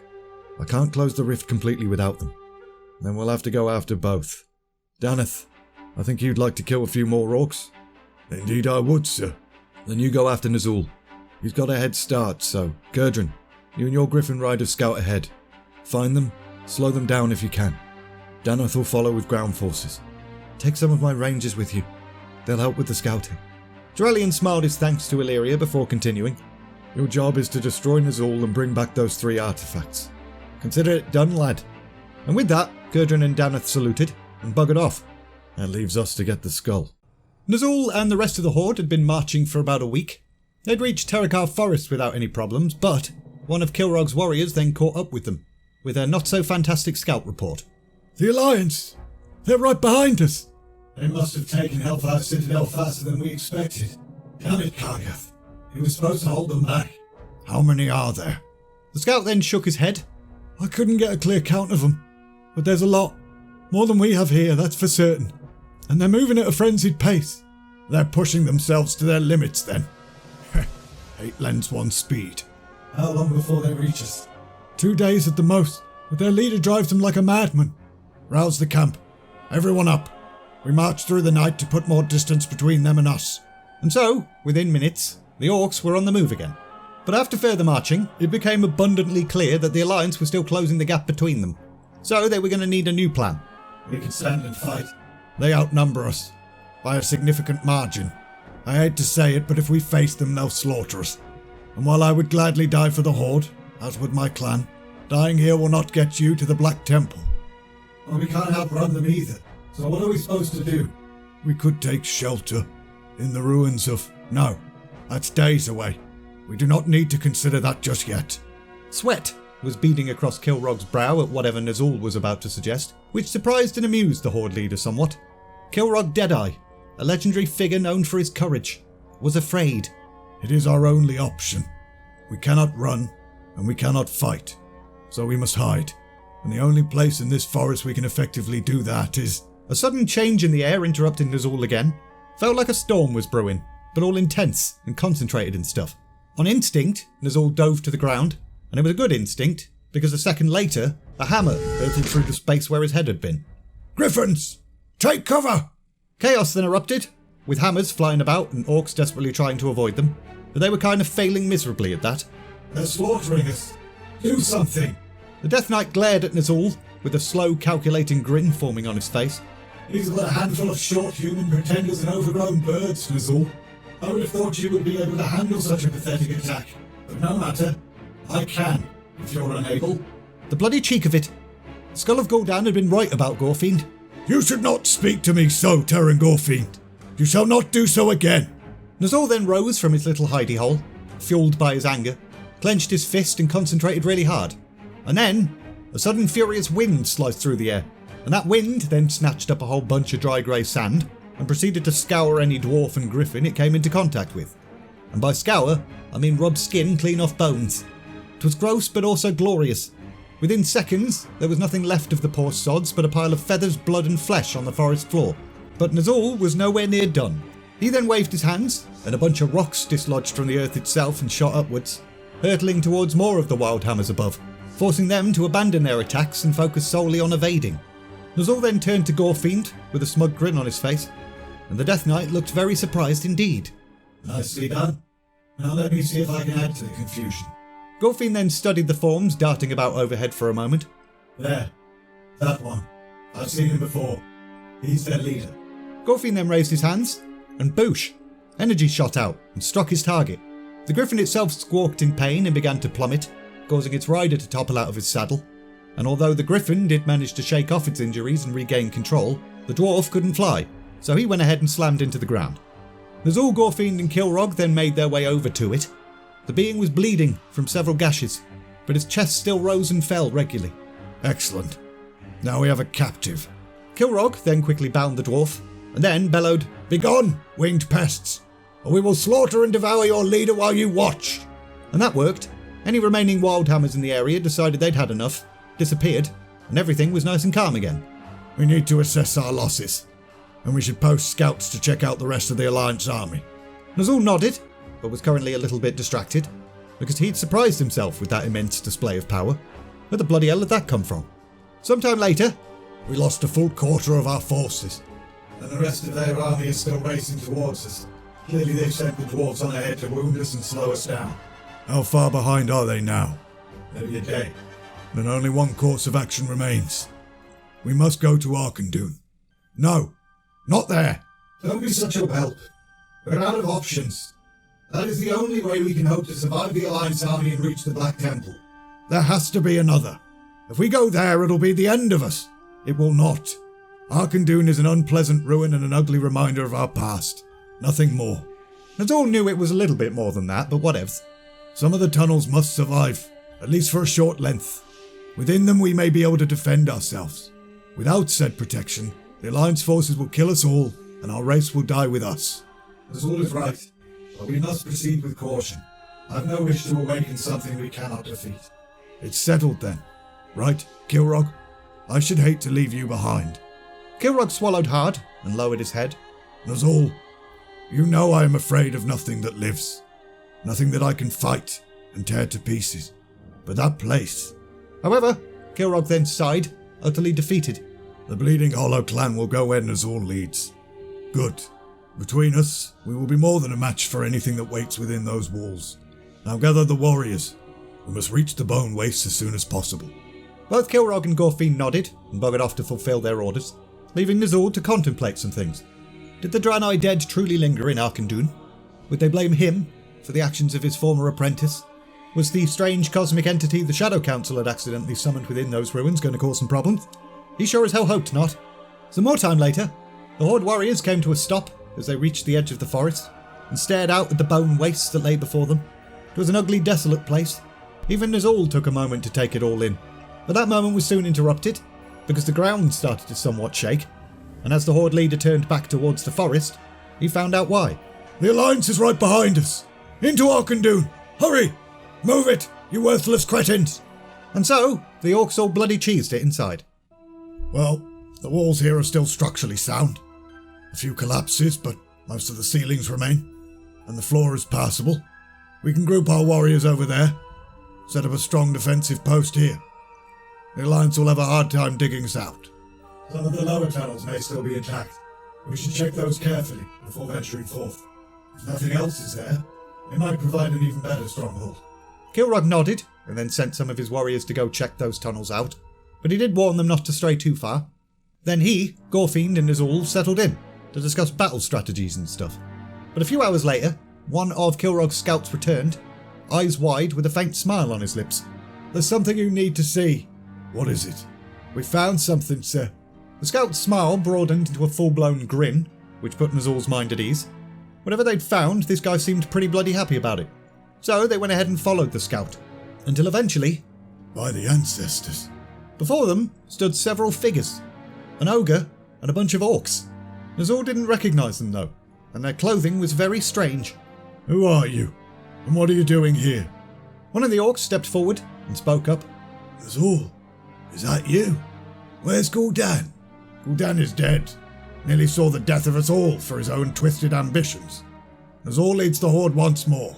The stranger nodded, apparently not very shocked by this news. Then I submit to your leadership, Nazul. I'm Vorpil, one of the Shadow Council. Though perhaps you do not recognise me. Vorpil? Nazul stared at the stranger. He remembered a Vorpil, a promising young Thunderlord shaman. But that Vorpil had dark hair and a short beard, and he was young. This guy was old. The Gorfiend then stepped forward and studied the guy. How came you here, old friend? Vorpil and the rest of the strangers hissed at the sight of Gorfiend. Easy. It's me, Terran Gorfiend. Gorfiend? Yes, it feels like you. Trapped within that rotting meat. What has happened to you? What dead thing do you drape about your spirit like a cloak? I inhabit the body of a creature called a human. It's one of the races we encountered when we went to another world, Azeroth, the one Gul'dan created a portal to. Other world? When our world was dying, Gul'dan opened a portal to another one. It is there we met these humans. Gorfiend's spirit inhabits one of their corpses. We'll tell you all about it later, but right now we would hear your tale, for it may aid us in our current plight. What plight? The ogre then stepped forward, but not just any ogre, a two-headed one, and a warlock at that. A rare creature indeed. In fact, there had only been two within Gul'dan's inner circle. Cho'Gall and... Blackheart, is it really you? It is. Though not perhaps as you remember us. 'Twas true. Nazul had seen Blackheart mooching about back when Gul'dan was in charge, but he looked different now. Strange runes covered his flesh, and he had eye patches and shit. But I ask again, what plight? The Alliance is right behind us. The humans we spoke of earlier, and other races they work with. We're outnumbered and cannot stand against them. Not without aid. We cannot fall. The fate of our people rests upon us all reaching the Black Temple. He will perform a rite that will save us all. Both Vorpil and Blackheart nodded. We've been here since Gul'dan sent us to Arkandun to plunder it, surviving within these tunnels and hoping to one day return to the Horde. And now the Horde has come to us. We know these ruins well, for they've been our home for years. We'll fight these humans alongside you and help you defeat them. I'll crush any who stand against us. Our ancestors have smiled upon us to restore you to us in this hour of need. One might even describe it as extremely convenient. Know that you are welcome in the Horde once more, and will share in our people's triumph. We have them! And all we have to do is go in and get them. Yes, but not now. One of Illyria's rangers, named Talthrazar, had somehow assumed the role of Danath's advisor during their pursuit of the Horde. He was an aloof bloke, but often right about things. We need to wait until morning. By morning they'll have dug in. If we attack now, we can take them before they've had a chance to settle and build defences. Look around you, sir. You may be ready to fight, but your men are not. It's growing dark, and they're weary. Would you have them stumbling about underground, blind to danger and too tired to defend themselves? They killed Kurdran. The news of Kurdran's fall that the Wildhammers had brought back with them had not exactly boosted morale. The soldiers were already exhausted from the brutal pace that Danath had set them. And then a bunch of dwarves came back crying their eyes out, saying Kurdran had died, which put everyone in a really bad mood. I know, and you will not honour his spirit if you take men too exhausted to fight to avenge him. They will simply join him in death. Danath growled, but he knew Talthrazar was right. He was always right. Classic Talthrazar. One night. We'll camp one night, rest, and attack at first light. A wise choice. A few hours later, when it was dawn and stuff, Danath woke up to a bit of a surprise. The soldiers appeared to be building some kind of structure. What's all this about? We're only here one night. Aye, sir. But some of the men thought this would be a good place for a fort. Didn't see no harm in it. Talthrazar then approached. In light of the sacrifice of our dwarven friends, I thought it would be a good gesture. We are, after all, an alliance. How better to symbolise that than to start a stronghold together? Daneth stared at Talthrazar in disbelief. You're the one who pointed out how bloody tired my men were, and instead of resting, you've got them building a fort. It's fine. Many hands make light work. See the results for yourself. Talthrazar then pointed, and sure enough, humans, dwarves, and elves were all stood together. They still looked tired, but they were happy, smiling. I guess all Shunan anime is correct. Success really does come from hard work and the power of friendship. Your men were right. Not only does it have strategic value, but this is the only place we've seen thus far on this planet that was not red and lifeless. This forest is still very much alive. If we somehow return to these woods and complete what we began here today, we shall name it the Illyrian Stronghold. It is fitting. The orcs destroyed much of Quel'Thalas, so in return we will build.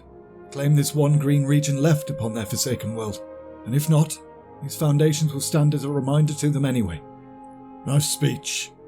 But, let's get those orcs first, eh? One of the soldiers then pressed some food upon Daneth, so he found a quiet place to go and eat it. And then he went ahead and fell asleep again for some reason, even though he was the one who wanted to get this attack started. But a strange, eerie squawking sound soon stirred him awake, so he leapt to his feet and went to investigate. And he soon came across what looked like a pile of elves on top of something making an awful screeching sound. Step back! The elves reluctantly rose, but maintained their firm grip on the thing, and it was one of the strangest things Daneth had ever seen. It was a humanoid creature, had arms, legs, a face, but not the face of a man, the face of a bird. What manner of creature are you? And what are you doing skulking about our camp? You're wasting your breath. He can't understand our language. But Critic, yes, he does. But no harm he means. Daneth blinked at the creature. Wait. Say that again. Critic, no harm he means. No. Only want to know who you be. Why you come? Daneth then glanced at Talthrazar, who just kind of shrugged. Your name is Grizik, is it? Okay. Answer our questions and maybe we'll answer yours. What are you? Grizik is Arakoa. Old race. Oldest maybe in world. Grizik curious. No harm. So you keep saying. But why are you spying on us? How do you know our language? Arakoa clever. Smart. Grizik follow you. Listen close. Learn fast. Think you strange. Curious. Are Arakoa friends of the Horde? Or their enemies? That produced a particularly big reaction from the birdman. His feathers went all puffy and shit. Fear and hate them. Not bad once. I have seen, but now. At this point, Daneth realised this Arakoa bloke didn't pose any real threat, so he nodded to the elves that were still holding him. Give him water. Tend his wounds. And then, Daneth turned his focus back to Grizik. What do you mean, not bad once? Explain. Arakoa ancient people. We stay to selves, but we watch peaceful Draenor. We watch primitive orcs. But who could know? Madness comes to orcs. What? We know not. Grizik then shivered. Orcs and the Draenor not friends, but they not hate. Respect. All right, slow down. Orcs and Draenor. Draenor is in Draenor. Draenor is name they call worlds, yes. They proud of self. They name whole worlds for self. They strong. Before. You said there was a madness. The orcs turned on these Draenor? Yes. Once. Many Draenor. They use bright light. Live here long time. They think self strong and good. No one stopped Draenor. No. But orcs. Gone. Only few left now. Now once proud Draenor hide away. So the orcs wiped out an entire civilization. Daneth then turned to Talthrazar. Sounds like the Horde did a practice run before coming to Azeroth. Indeed it does. Except Azeroth did not fall to them as Draenor has. We were stronger. Luckier, more like. A whole civilization of peaceful people. What a damn shame. And back to Grizik again. Keep talking. You said the Draenor were peaceful but also powerful. And the orcs were primitive.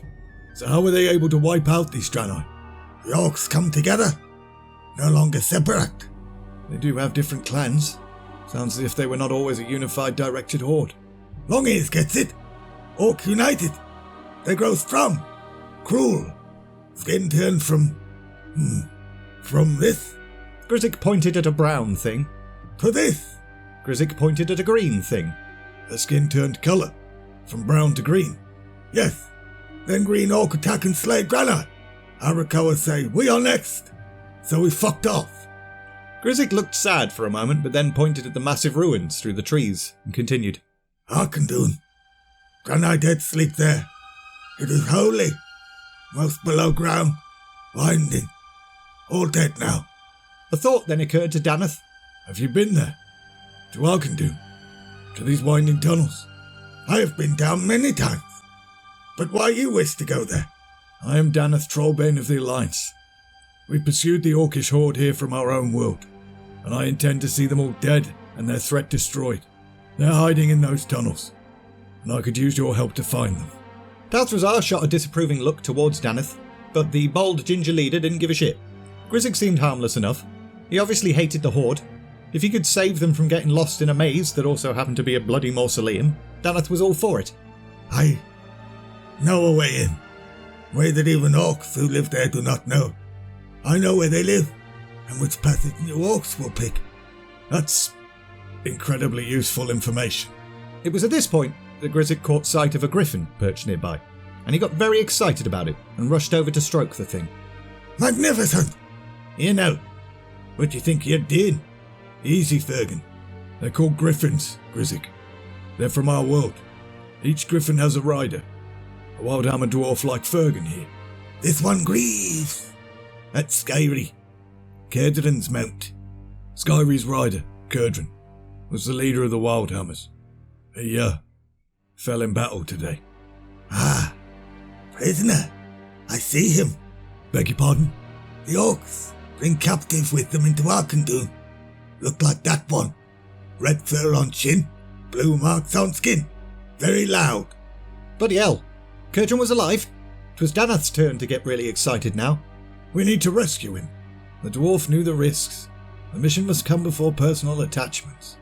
Cerdran is one of Turalian's most trusted lieutenants. The fact that he's even alive means the Horde realizes he knows things. Things they'd find very valuable, if they can crack him. We need to get him out of there before that happens. And this Arakoa can take us to him. Grizik, it is no doubt dangerous for you to help us. So why do you do so? You oppose Horde. I hate them for what they do to Arakoa. The world. Alright then, let's do it. Sometime later, Grizik had sketched out a basic map of Arkandoon and its various tunnels, whilst Daneth had formulated a plan of sorts. And now, the Birdman was leading them down a long dark tunnel. Here, behind this, stairs, lead us down into Arkandoon proper. But beware, Draenor revere their dead. Not like intrusion. Grizik reached for the door, only for it to unexpectedly swing open, revealing a figure on the other side. So Grizik went ahead and hid behind Daneth, who stepped forward with sword in hand. But it was not an orc, not any race that Daneth had ever seen before. Pale blue skin that nearly glowed in the torchlight, strong and noble features, similar to that of an elf, except for the tentacles on its chin and the hooves on its feet. The creature then spoke, but in a strange alien language, so there was an awkward silence for a bit, until Grizik replied in the same dialect. What is this creature? What does it want? Certainly doesn't seem happy to see you. I tell him, I lead noble warriors here. That's all. The creature then looked Daneth dead in the eyes, murmured something causing his staff to glow, and then spoke again, only this time in perfect common. This creature tells me he leads you here. What are you? What is your goal here, among the revered dead? I apologize for the intrusion. We would not disturb your dead, nor you, but the Orcish horde has taken refuge in your tunnels. They've captured our friend. We seek to rescue him and defeat them. Yes, the orcs have invaded our tunnels. They have laid claim to the Shadow Labyrinth, the deepest part of Arkandoon, and the least damaged. It is there they will have taken your friend, and there you will find the majority of their forces. The majority? Some of the orcs did not arrive recently. They've been here for some years, since before the explosion. They reside in different tunnels. They have sullied this temple with their presence for far too long. We'll soon fix that for you. You have told me your purpose, but now tell me what manner of creature you are. Many places I have travelled, never once seen your like before. I am human. We hail from Azeroth, another world. The orcs forged a portal and invaded our world, but we broke their army and pushed them back. Now we seek to seal the portal once and for all, to protect our home and our people. The being studied Daneth for a moment, testing the truth of his words, until finally it nodded. That is a noble goal. I am Nemeron, one of the last of the Arcanine. We were the priests of our people. We cared for the dead here in this temple. Daneth and Talthrazar did a little bow and introduced themselves back. 'Twas the polite thing to do. I applaud your determination, both in rescuing your friend and removing the Horde's taint. I can help you with both tasks if you will allow it. I'd be grateful. Daneth then showed the Draenei the crude map the Grizzig had drawn them, causing Nemeron to chuckle to himself. Did that one draw this for you? He's been prowling our halls for years, but he knows little beyond where to search for items to steal. I meant no harm. I not know anyone remain. I never have taken anything if you thought you'd get caught. Be careful with this one. The Arakawa were ever a devious race, and a selfish one. He's been true to his word thus far, and I believe him when he says he hates the Horde. Yes, hate them all. Please, we have common enemy. That we do. Very well, Arakawa. We will start fresh as of this moment. The Draenei then pulled something from his robe and started to doodle on the map, and soon enough he'd expanded it quite considerably. The orcs will be here. Come, I will lead you to them. And without another word, Nemeron turned and started to walk off with his cloppy hooves, and the rest followed. Have you lived here by yourself all these years? There are others. Several of us survived the Horde's attack and fled into the tunnels. Other Draenei joined us later, but many of my people died in the explosion. Only a handful of us remain. Daneth looked around, wondering where these others might be, but Nemeron simply shook his head. You will not see them. Though you may seem noble and true, it would not be wise to put the rest of my people at risk. They will remain hidden whilst I aid you, so that if you do betray me, my race will continue. A wise precaution. I'd have done the same. After a bit more walking, Nemeron finally stopped at another door. This marks the start of the Shadow Labyrinth. Behind here lies the Horde. I would aid you further if you will permit it, though I warn you, the aid I'm offering may prove unsettling to some. What do you mean? In my keeping are the souls of all our departed. At times of great need I may call upon them. I would do so now. They will relish the chance to cleanse these halls of the orc's foul touch. Daneth was a bit shaken by the idea being presented to him. He knew the Horde's Death Knights were orc spirits placed in human bodies, so clearly spirits could survive beyond death, but he'd always been taught that the dead should be left the hell alone, to rest in peace. But if this Draenei, a protector of the dead, was alright with the idea, then it was probably fine. Besides, from a military standpoint, they could certainly use all the help they could get. I'm on it. As long as it doesn't, disturb or anger them, then we welcome the help. Nemeron smiled, clearly pleased with Daneth's considerate response, and then raised his staff. A violet light then filled the tunnel, and that light changed from violet to blue, to green, and then to gold, and then suddenly, a whole bunch of ghostly Draenei figures started to form all around them, and they were all staring directly at Daneth, which made him feel a bit uncomfortable. Your soul is troubled, Daneth Trollbane of the Alliance. You grieve for the fallen, though you have come here with grief and rage in your heart. The true reasons that drive you are good and just. Be at peace. I am Bulastran, once known as the Blinding Light. My army and I shall aid you in your struggle. Daneth was no longer afraid. There was an odd sort of peace within him now, so that was nice. We're in your debt. Daneth then shook his head in an effort to clear it a little bit, and fight back the tears of joy starting to form in his eyes, and turned to Talthrazar. Once we're in, you're with me. We have to find Kurtrin. And then, the bold ginger leader turned to the rest of the men in his charge. The orcs are behind this door.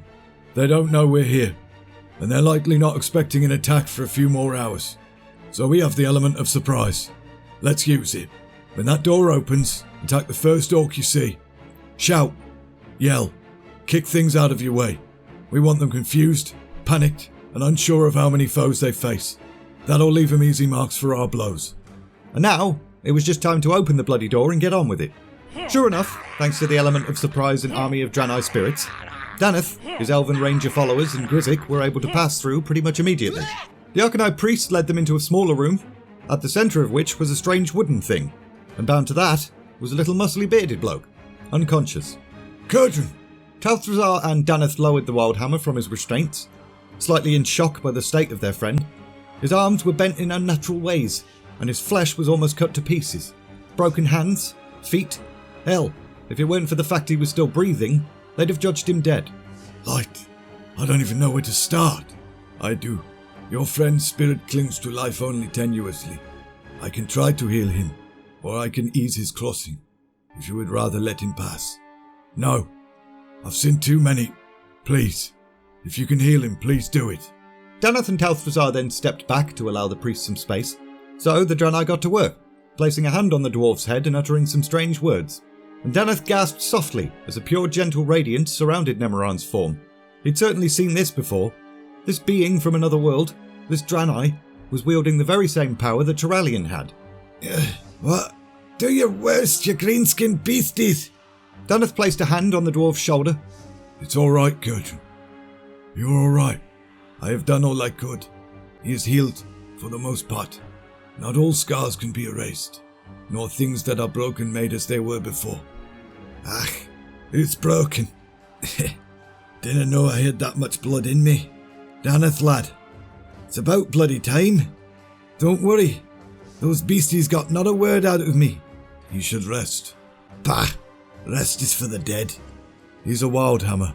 That explanation probably didn't clarify or mean anything to the priest, but he accepted it anyway. So what's the plan, laddie? And who are your friends? Nemoran here's a priest of the dead, one of the last of this place's guardians. You owe your life to him. He healed you. Ah, thank you. The wild hammers didn't forget such debts. And that one's Grizik, the Arakoa. He hates orcs and guided us into this place from the forest. And the plan? Daneth then raised his sword. The troops are storming the tunnel. The rest will attack soon and draw the orcs' attention away. Meanwhile, we'll find Nazul and bring his head back on a polearm. Aye, like the sound of that. Where is this orc shaman then? Both Kurdrin and Daneth turned to Nemoran, hoping he knew the answer to that question. The most defensible room is our former prayer centre. That's where he's most likely to be found. Lead on then. A few moments later, after Nemoran had led on and stuff. Here, behind this door. Stand back, lads. Kurdrin wasn't exactly steady on his feet yet, but there was no point in trying to stop him. Nothing was going to stop a dwarf that was desperate to reassure himself he could still fight. So Daneth stood and watched as Kurdrin raised his hammer and shattered the entire bloody door. And in the room beyond it, Daneth immediately saw several figures, with two in particular standing out more than the rest. A big one-eyed orc, and an older-looking one with a white skull painted on his face. The older one immediately cheesed it through a door, so Daneth gave chase. But he only made it halfway across the room before the big one-eyed bugger stepped forward and blocked his way. I am Kilrog Deadeye. I am chieftain of the Bleeding Hollow clan. I've slain many humans. You will not be the last. You shall not pass. So be it. I am Daneth Trollbane, commander of the Alliance army. I've slain many orcs, and I'll probably kill you. And then I will pass. Daneth charged the hulking beast, slamming his shield full force into Kilrog's chest, but the orc responded with an attack of his own. However, the temperature of the room then plummeted, and Daneth smiled a cheeky knowing grin as a wave of Bulastran's spirit warriors flooded in. And then it was just chaos. Kilrog roared in rage, and sort of lost his shit a bit, which gave the commander a bit of time to notice a strange droning noise. It was coming from beyond the door that Nazul had cheesed it through. Balls. Was Nazul starting his portal opening ritual here and now? We need to break through now! Most of the other orcs in the room had been cut down already, but Kilrog still blocked the way, and was showing no sign of giving up anytime soon. But, thanks to his small stature, Kurdrin did manage to break through, made his way to the other side of the room, and once again smashed the door down with his hammer, only to find that the room beyond it was now completely empty. Nazul was gone. Again. Kilrog then grinned. You did get past me. I'll give you that. But in the end, you failed. My master has gone to the Black Temple to cast his spell, and there's nothing you can do to stop him. Worlds without end will tremble before the Horde. Well, at least you won't follow him. Fueled by his anger, Daneth charged the orc once again, and after a bit of a scuffle, he sliced the massive orc's neck with his sword. By my blood, the Horde lives. And then boosh. Kilrog Deadeye was Kilrog Deadguy. Well done, lad. I failed. How can we possibly stop them now? I don't even know where this Black Temple is. Cricket now. Can take you there. A soldier then walked up. Sir, the orcs are on the run. Some of them fled deeper into the tunnels, though. The soldier paused, clearly expecting a reply, and looked a bit puzzled when he didn't get one. Sir? Kurdran then nudged Daneth and whispered, You're still in charge, lad. Even if you feel you've failed, you can't let your troops know it, eh? So, Daneth straightened and met the soldier's eyes. Let the orcs run. We know where Nazul went, and we're going to follow him. We'll be making for a place called the Black Temple. Nemeron, come with us. This is no place to live. You can serve your people more by leaving here and returning to the world. We'll even take you to Azeroth if you want. Truly, your world must be a wondrous place to have produced such a people. I appreciate your offer, but no. My place is here. Our dead remain in this world, honorably laid to rest in Arkandun, scattered in the forest, even paving the path the orcs misnamed the Path of Glory. Here they lie, in Draenor, and so here I stay, to tend them. The Holy Light has placed us here for a reason. Someday it will triumph over all. Until then, I rejoice in the knowledge that I have aided you, and that you and your people carry the light as well. Go forth, Daneth Trollbane. But I would ask a favor before you go. Name it. Do not let that one undo what the light has wrought. A noble and fierce warrior he is, to be sure, but wisdom marks a warrior as much as bravery. Nemeron was indicating Kurdran, who was kind of grimacing a little bit in return. I'll do what I can, but you can see how stubborn he is. Don't worry, we're on the right track. Khadgar felt compelled to say that to the rest of the group as they sat there, in awkward silence. They looked like they needed some reassurance. They'd travelled north from Hellfire Citadel, and whereas Daneth and his group had been fortunate enough to get a nice change of scenery in the last few chapters, with forests and tunnels and stuff, Khadgar, Turalyon and Illyria were still very much stuck with cracked earth, dusty soil and a red sky. The only difference here really was a mountain range, and a spiky one at that. The skull's not far now. Are you certain? Yeah, trust me. I can sense its presence without even searching for it now. It's close. Good. I've had enough of this place. I think we... However, Illyria then raised a commanding hand for silence. Listen. Khadgar strained his ears, but they weren't as sharp as an elf's. All he could hear was wind. But then he heard something other than wind. Flapping. Dragon! Khadgar desperately tried to duck for cover, but before he could even move, angry roars filled the air, and a bunch of small dark forms appeared above. They don't look fully grown, we can take them. Khadgar studied the creatures and realised Turalyon was right. What was it Krasis had once called the younger ones? Drakes. They're called drakes. Not as strong as their parents, but still dangerous. Turalyon nodded, but now wasn't really the time for a natural history lesson. Archers! Fire at will! Illyria and others all started to loose their arrows, striking a number of the little bastards and knocking them out of the air, which in turn heartened the soldiers, who were now just kind of waving their swords about and hoping for the best. But despite that absolutely fantastic strategy, the drakes just kept coming, right up until an extremely loud roar stunned everyone rigid and the ground started to shake. The drakes then decided it was probably a good time to cheese it, so they buggered off, and Turalyon turned to see one of the weirdest bloody creatures he'd ever seen. Oh, what in the absolute bollocks? Khadgar then glanced in the direction Turalyon was looking, and almost fell on his ass from shock. The creature was monstrous, easily twice the size of an ogre, with skin as rough and thick as rock. It then let out a bunch more roars and guttural sounds, causing more figures to emerge. Ogres. Had this creature just communicated? Only one way to find out. So Khadgar put on the ring I mentioned about 6 chapters ago. The one that lets him understand any language, as well as be understood. And attempted a plan that was so crazy it just might work. Wait! To everyone's surprise, the behemoth actually paused. We meant no offence. Whatever you're telling him isn't working, Khadgar. And damn it, those drakes are circling back. Turalyon was right. The drakes did indeed now seem to be coming back for some reason. But that wasn't necessarily a bad thing. The ogres and their master all sprang into action, hurling rocks and engaging the drakes in combat, meaning they were no longer focused on the Alliance forces. However, Khadgar sensed an opportunity here. Attack the drakes! Illyria stared at the old wizard in disbelief, but Turalyon grinned and nodded. He got it. So the Alliance members joined the fight, focusing solely on the flying reptilian creatures. Until finally, every last drake had been smashed, stabbed and or eaten and stuff. You not run, but could have. You stay and fight. Helped us. We're not your enemies. We only wish... But before Khadgar could continue to negotiate the truce, the bloody ground started to shake yet again. And for a moment, he could swear that this giant beast towering over him, the one that had just a few moments ago swallowed a drake whole, looked frightened, which didn't exactly fill Khadgar with confidence. A second monstrous beast then strode from the mountains, this one even larger. Who are you? Why you still live? We're only passing through. We aren't your enemies. Just let us go and we'll... No. You leave, you speak. Speak of Gron. Speak of Gruul. Horde come. No. Best you die. Secret stay safe.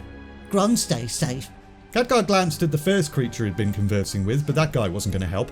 Looked like an infant that had just been caught taking a shit in the cookie jar. This second creature was its parent. That much was clear. We will keep your secret. We helped the Gron with the dragons.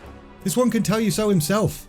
That caused the giant that was presumably called Gruul to scowl, but it then glanced around and actually noticed the piles of black drake corpses all over the place. You dragon killers? Yes. Kill baby dragons maybe. We do that. Not need help. No. You die. Wait. What do you need help with? You too weak. You cannot help. Maybe we can. Ask. Gruul went silent for a moment. Blackwing Greatfather. Took Khadgar a second to figure out what that meant, but then his eyes widened. Deathwing. You want us to kill Deathwing? Now hold on a minute. Deathwing? Here? And they want us to kill him? Khadgar was as shocked as they were. They'd known the Black Dragons were allied with the Horde, seen a number of them at Hellfire Citadel, but he'd really hoped that it was just lesser members of the Dragonflight here on this other world, not the bloody patriarch of the whole thing. However, what bloody choice did they have? Yes, of course. Do not worry, we can handle Deathwing. He won't be a problem for us. Khadgar did his best to ignore the death stares his friends were currently sending his way. Foolish, but brave. Gruul-like. Now prove it. Gruul then gestured towards a particular peak, off in the near distance. Deathwing. Kill. Help Gron rid Mountain of pests. Then you pass. But tell no one. Agreed. Gruul then walked off towards Deathwing's peak. Didn't follow a mountain path, just created a new one with his fists. And the smaller Gron and ogres all followed as well. What are you doing? We're supposed to be looking for the skull, not going up against Deathwing. Do you have any idea what that dragon is capable of? Yes, actually. He's got the skull. What? The skull is right in front of us, and so is Deathwing. We'd have had to have confronted him regardless, most likely. Wonderful. You know, I'm starting to wish I'd gone south with Daneth and Kurdran. Not long later, the Alliance forces Gruul and his mates had made it to the edge of a valley that led to Deathwing's peak, and the Alliance folks were all a little bit shocked by what they saw within said valley. Eggs. A shitload of them. Pulsing and glowing. Well, I guess that answers that question. What? Those carts I saw. The ones being transported to Draenor. Protected by black dragons. Now we know what was in them. And if they hatch, the black dragons will overrun this entire world. Then we best make sure they don't hatch. Lyria raised her bow, but Khadgar stopped her. You might want to make those your first targets. Khadgar pointed above, and Illyria cursed as she saw the dark shapes flying towards them. And so, without further ado, the battle was on. Gruul went ahead and slapped a whole bunch of dragons out of the sky. Illyria and other archers fired their arrows. Khadgar used his magic, as did some of the ogres, which was a bit weird. Any drakes that were grounded were picked up by soldiers and Turalian and other ogres. At one point, Turalian watched in horror as ogres started ripping the wings off drakes in the same way a sociopathic child would torture a butterfly. You know, I'm not sure we're fighting the right enemy. Their tactics may be brutal, but it's working. Once the fighting was over, it was time to move on to the eggs. However, again, Turalian seemed hesitant. What's the matter? Dragons are sentient creatures. They think. They feel. It's one thing to fight the drakes, but these are babies. Turalian, I love that compassionate heart of yours, but you know what will happen if they're not killed now. Turalian grimaced. 'Twas a tough one. A difficult decision. What to do? What to do? Destroy the eggs! So the Alliance forces went ahead and killed a whole bunch of babies. And just as Turalian himself was smashing the last egg, a loud shriek filled the air. Khadgar glanced up to see a huge shadow launch itself from the peak, its wings covering the entire valley in darkness. Pull back! To the valley wall! Khadgar and Illyria followed Turalian's orders to cheese it to cover, and once there, Khadgar studied this gargantuan foe. 'Twas definitely Deathwing, and he really was massive. Inconceivably huge. But there was one thing that struck Khadgar as curious. Plates of silvery glinting metal running down the beast's spine, and beneath those plates were glowing lines of red lava. What was all that about? Oh, and there was something else interesting about Deathwing. He was holding something in his left foreclaw. He has the skull with him. Nice of him to bring it to us. But how the hell do we get it? Come forward, disgusting cowardly wretches. Murderers of defenseless infants. No torment and madness before I devour you whole. Who will be the first to be burned to ashes? Deathwing then narrowed his eyes and focused with dreadful intent upon Gruul. You. I am Gruul, greatest of Gron. This is my land, my mountains. You will not take them. You go, or end up like children. Deathwing then roared in fury. My children. Perfection incarnate. Beautiful and defenseless. Deathwing's words then turned unintelligible as he howled and flailed in anger and grief. Guy was understandably very upset, and Khadgar kinda wished he'd listened to Turalian's reluctance to kill a bunch of babies. Oh, how brave of you. Such courage it must have taken to smash shells and murder defenseless infants. A pity you will not live to brag about such a noble feat. The black aspect then flapped his wings, causing a gust which sent Gruul flying into a wall. I've had many names throughout history. Neltharion, Zaxxas. I am the bane of life, the lord of death, and I tell you now that this world is mine. Never! Gruul then launched himself at Deathwing and slammed into the beast's chest with such an impact the mountains around them cracked. But Deathwing didn't give a shit. Is that all you have? Deathwing sneered and then raised his right foreclaw over the Gron's head, almost as if about to squash an insect. Except that wasn't what he was doing. 'Twas a signal to a bunch more black dragons perched upon the peaks around the valley, and they were now all diving down directly towards the Alliance forces. Sons of Lothar! Attack! Another big battle then occurred, which we're just going to gloss over, during which Khadgar had kept one eye on the fight between Gruul and Deathwing. As much as he admired the Gron's courage, he knew Gruul was going to lose. Hell, the only reason he'd lasted this long was because Deathwing was likely toying with him. They needed to get the skull before Deathwing got bored. So Khadgar raised his staff high, muttered some words of power, and struck Deathwing with the biggest bloody lightning bolt he could conjure, hitting the beast square in the chest. Well struck, little mage. But I mastered such magics millennia before your race first learned of them.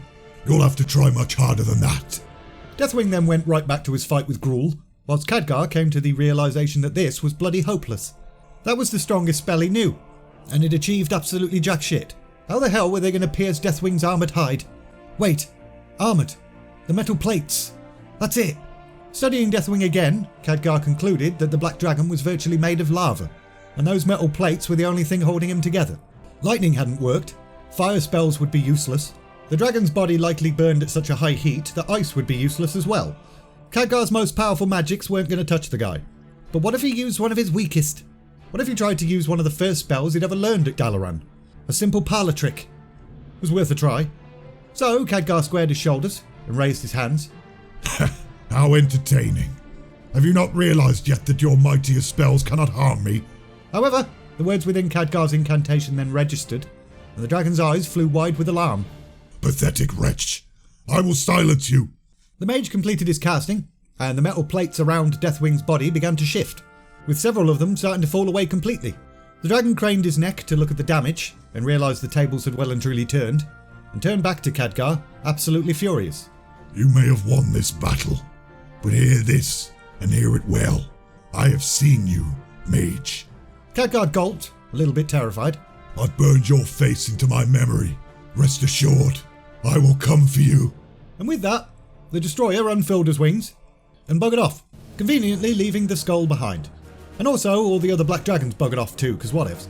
After the absolute terror and shock wore off, Khadgar walked up and grabbed the skull, only to be ever so slightly surprised when it started speaking. Human, but powerful. What great potential I sense here. But that is to be expected, is it not? From Medivh's apprentice. You can become stronger yet, if you have the courage to embrace your destiny. I can teach you that blood and slaughter are the keys to true... Khadgar shoved the skull into a sack. No thanks. Finally, your gamble worked, Khadgar, and brilliantly. There's still the matter of Nazul and the rest of the artifacts. But if the others succeed, then we can finally close the portal for good. Village. Up ahead. This particular scout, Barak, wasn't doing so well. Dried blood still coated his side, seeping through the bandages they'd rigged for him after Kargath Bladefist had ordered his clan to abandon Hellfire Citadel. And yet, Barak was actually one of the least injured among Kargath's little band. I'll go on myself. I'll make better time. Heal quickly. When I return, we'll set out for the Black Temple. As Kargath walked, he found himself wondering how the bloody hell it had all come to this. When Nazul had given him the order to stay behind and delay the alliance, it had been pretty obvious that the shaman did not expect them to survive. And although death in battle wasn't a problem for Kargath, or any of his shattered hand orcs, there's dying with honour and then there's dying for no reason whatsoever. Kargath stalked on, noting the landscape around him.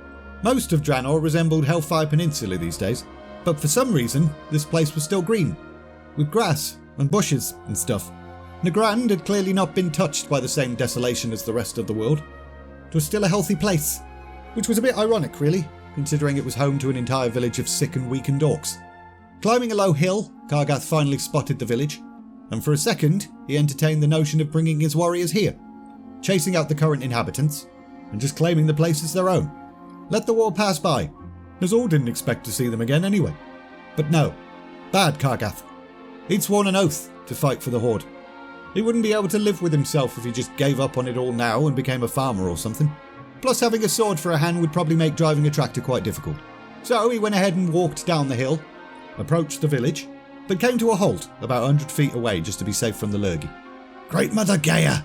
Orcs inside the village looked up, startled, and then disappeared into nearby huts. Hopefully one of them was off to summon Gaia, Kargath thought. And sure enough, a moment later, she emerged and stomped towards him. Who's there? Kargath Bladefist, chieftain of the Shattered Hand. Kargath, I've not seen you for many a year. What do you want here? An alliance army has invaded Draenor. They've overthrown Hellfire Citadel and will be marching on the Black Temple soon. Oh yeah? And what's that to me? Both monuments of war, those places. We're better off with them gone. I need warriors. Any orc able to fight must come with me at once. Are you mad? This is a village of the sick. You want to add to their suffering by dragging them into your foolish war? Why should they fight? Why should any of us? You invaded the humans' world. This is the consequence. Kargath snarled as his anger began to outweigh his fear. We're all part of the Horde. All one race. We survive or fall together. Nazul says he can get us off this hellhole. If he can get to the Black Temple and hold off the Alliance long enough, you could have an entire world to yourself. For you and your patients. What's wrong with this world? Gaia gestured at the lovely Nagrand landscape. I like it just fine. This world is dying. Only part of it. The part you and your fool warlocks have tainted. Nagrand is vibrant as ever. It is Magar, uncorrupted. And so are its people. They may be sick with the red pox, even dying from it, but at least their pocked skin is brown, not fouled by the Horde's dark magics. It is your duty. All your warriors must come with me at once. At that, Gaia just laughed. You want them? Get them yourself. Go on. Walk right on into the village. Drag them out of their sick beds. Take them with you to your war. Kargath glanced past Gaia to see a number of orcs had re-emerged from their huts to watch the exchange. They don't look so sick to me. The Shattered Hand chieftain then pushed past Gaia towards the huts. However, as he drew closer still, he saw one particular orc he recognised, absolutely covered in red pustules that were seeping nasty goo. Garrosh, what has happened? Why are you here? Is it the Horde? Is it my father? Garrosh Hellscream, son of Grom, then fell to his knees and coughed up a whole bunch of blood and bile. I warned you not to exert yourself. The pox is still upon you. You're nowhere near well enough to leave your bed. Gaia then glared at Kargath again. Do you want him to join you for battle? Are these the warriors you'd hoped to find? No. They are no warriors. They're not even orcs anymore. They're useless. Kargath then returned a glare back at Gaia and at Garrosh and the rest of the orcs behind them. You pathetic weaklings! Do the Horde a favour and die here. If you can't help defend your people, you have no right to live. And with that, he turned and stalked off. There was nothing for it now but to take his remaining warriors and disappear into the hills. They lacked the numbers to make a difference at the Black Temple. The better option was to take what few soldiers he had left, find some place to hole up and rebuild, and then when they were strong enough, reclaim the citadel, and the rest of the land from there. Meanwhile, back within the village, back to bed with you. What did he say? Was it about my father? Is he still alive? Gaia looked away, unable to meet the hope flickering in the young orc's face. She had no bloody idea if Grom still lived, but she knew all about the guy. His savagery, his appetite for violence. He'd been the first to give himself to Gul'dan's foul magic. Even if he did still live, he was most certainly beyond redemption. He didn't say anything about your father. I'm sure he's alive and well, else Kargath would have mentioned it. Ho lads! Drellian looked up, relieved to see that the dark shape in the air was not yet another dragon. 'Twas Kurdran. I'm glad to see you all. Those green beasts captured me, they did. Nearly didn't make it. Well, I'm glad you escaped. Nay, rescued I was, and healed up right proper. The lad Daneth sprung me, stormed to their great ruin, found himself a strange-looking friend there that could teach even ye a thing or two about healing with the light. Good thing he did too, 'cause I wasn't at me best. Drellian looked at his friend with admiration. Kurdran had basically just admitted he was at death's door, despite the fact that likely wounded his pride quite a bit. Unfortunately, Nazul got away. Him and his pet Death Knight cast a spell that sent him straight to the Black Temple. We couldn't stop him. Don't worry. I'm sure you did your best. I'm just glad you're okay. Drellian then stroked his chin and considered Kurdran's report. The Black Temple. Sounds ominous. What do we know about it? Nay much. But this fella can take us to it. Drellian then raised an eyebrow as a bird bloke walked up. This is Grizik. He led Daneth into Arkandun. I can tell you of Black Temple. I know what and where. Is this your benefactor? The one who healed you? Nay. That was a Draenor. It's complicated. Then what are you? I Arakawa. We're born of this world. Long have Arakawa kept to ourselves. Little have we to do with orcs and Draenor. Then orcs rose up, banded together, formed horde, slaughtered Draenor. Arkandun was a Draenor burial city. And Black Temple? That's theirs as well, though it was not called that then. Draenor made last stand there, but orcs have sorcerer, Gul'dan. He very strong. He alter earth itself, raised great volcano. Gul'dan, eh? Khadgar then pulled the skull out of his little bag. Here's all that's left of him. He won't be causing any more trouble. Grizzik's eyes then widened. You slew Gul'dan? No, someone else got to him first. But we destroyed the Horde's power, broke one of its major strongholds. Now we just need to reach the Black Temple, find Nazul, and kill him. I can show you way. Drellian then glanced at Kurdran again, who just kind of shrugged. 'Twas subtle, but the unspoken conversation was basically, can we trust him? With Kurdran responding, I don't know. But they didn't really have much choice. Thank you, Grizik. We welcome their help. We'll draw up a rough map tonight based on Grizik's information. Tomorrow I'd like you to head back to Daneth, Kurdran. We'll decide where to meet up for the final assault. Aye, that's a fine plan. Now, what's a dwarf got to do to get some ale and food around here? Several days later, Drellian's group had head back to Hellfire Peninsula, and Grizik had then led them southeast to a region known as Shadow Moon Valley, at which point they'd reunited with Daneth and the rest of the Alliance army. And they'd not been idle. They'd already begun building yet another fort. Kurdran's idea. He felt we'd need a place where we could keep an eye on things. It struck us both as a good vantage point. Drellian nodded. 'Twas indeed a good vantage point. From here they could see all the way across the valley. 'Twas a strange place. A giant volcano, probably the one that Grizik had mentioned, stood at the centre, with lava flowing from it, obviously. But the lava was green. Fel magic. The purest I've ever seen. I don't even want to know what sort of spells Gul'dan worked to cause this. It's a violation of nature itself. No wonder this world is dying. Khadgar then turned to Kurdran and frowned. Keep your people as far away from it as possible. Don't enter the valley any more than necessary. Alright, we've already scouted anyway. Kurdran then pulled out a sketched map. The Black Temple is there, at the far east end. There's no easy way out from it either. Any sign of Nazul? Aye, He's there. And those Death Knights as well. Plus some orcs, but not many. We've got them pinned. They'll never be going anywhere. Good. Now we just need to get over there ourselves. Khadgar, you're the key here. We need you to take out Nazul and stop his spell. Illyria, you and your rangers protect him from long-range attacks. Shoot down anything that even looks his way. I'll be right beside him to take care of anything close by. We smash through their defenses, kill Nazul, grab the artifacts, and get the hell out. Agreed? Absolutely. The rest of the group nodded as well, so that was settled. Drellian then said a quick prayer and called down the light's protection upon each of his companions, and then they were off. The Alliance charged across the valley, leaving only a handful of peeps to guard the camp. They raced around the volcano, and soon enough, the Black Temple was in sight. 'Twas enormous, carved of some stone that had perhaps once been vibrant and bright, but was now covered in ash. However, as Turallion took in the sights, the ground beneath them started to rock, and lightning shattered the skies with a sudden loud boom. What's going on? Nazul, he's begun his spell. Can we still stop him? I can. Just get me there in time. Turallion raised his hammer and summoned his faith, doing his glowy lightbulb thing, to which the Alliance soldiers cheered, as they always do, and the Alliance commander then charged. He was shining so bright that the orcs within the temple grounds were blinded by his approach, making it pretty easy for him to smash through a whole bunch of them, right up until an important character stepped out into his path. Your little light does not frighten me.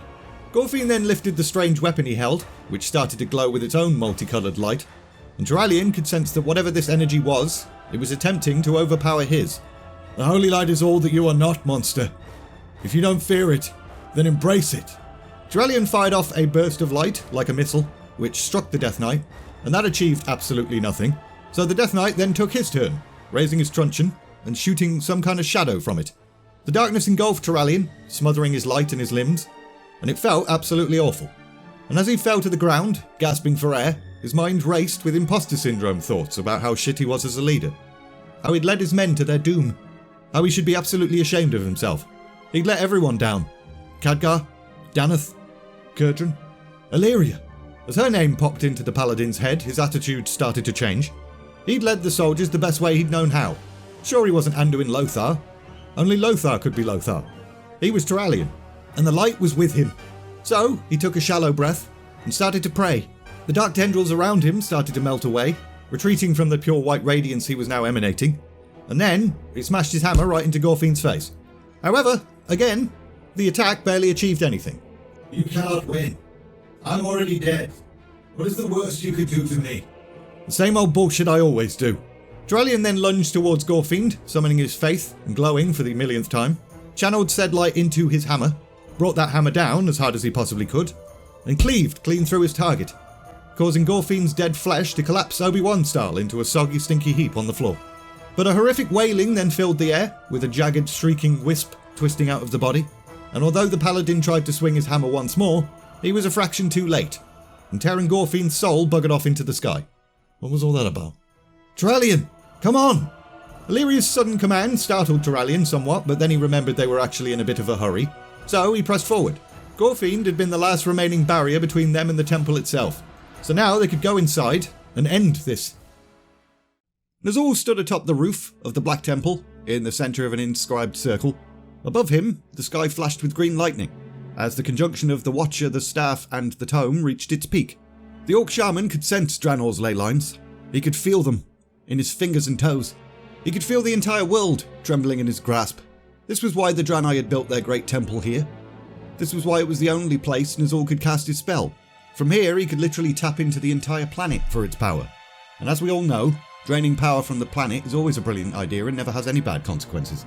Around Nazul were several Death Knights and a few Warlocks, aiding in the spell, whilst beyond them were a number of Shadowmoon Orcs, warriors, who were there for protection. And it's a good thing they were, because a short while ago, the Alliance forces had crashed against the Black Temple with full fury. It was only a matter of time before they breached it. But they'd be too late, Nazul thought. He then raised the Sceptre of Sargeras with one hand, and the Eye of Dalaran with the other. Both started to glow, pulsing with strength, and Nazul then started to float, rising higher and higher. Now! With a single quick slashing gesture of the sceptre, the shaman then tore through the curtains of the cosmos itself, and the world started to shake. Many of the other participants staggered and fell to their knees, but Nazul didn't give a shit. He could feel the power reaching across reality, the energies leaping forward, grasping at something. Something solid. There. Another world. And then... a rift was open. Success! And what's this? Not just one rift. Nazul could sense there were others opening as well. All across Draenor. Double success. He could send scouts through each one. They could conquer many worlds. Each clan could have its own, and then no one would be able to stop the Horde. However, those thoughts and feelings of elation were soon interrupted when one of the Shadowmoon orcs piped up. Bloody hell! What's... Silence! In that small moment of distraction, the Eye of Dalaran kind of twitched a little bit in Nazul's hand. He frowned and clutched it harder, but it seemed to be writhing like a fish. And before Nazul could process what was happening, the artifact then leapt from his palm, flew through the air, and came to rest in the hand of a wrinkly old human wizard.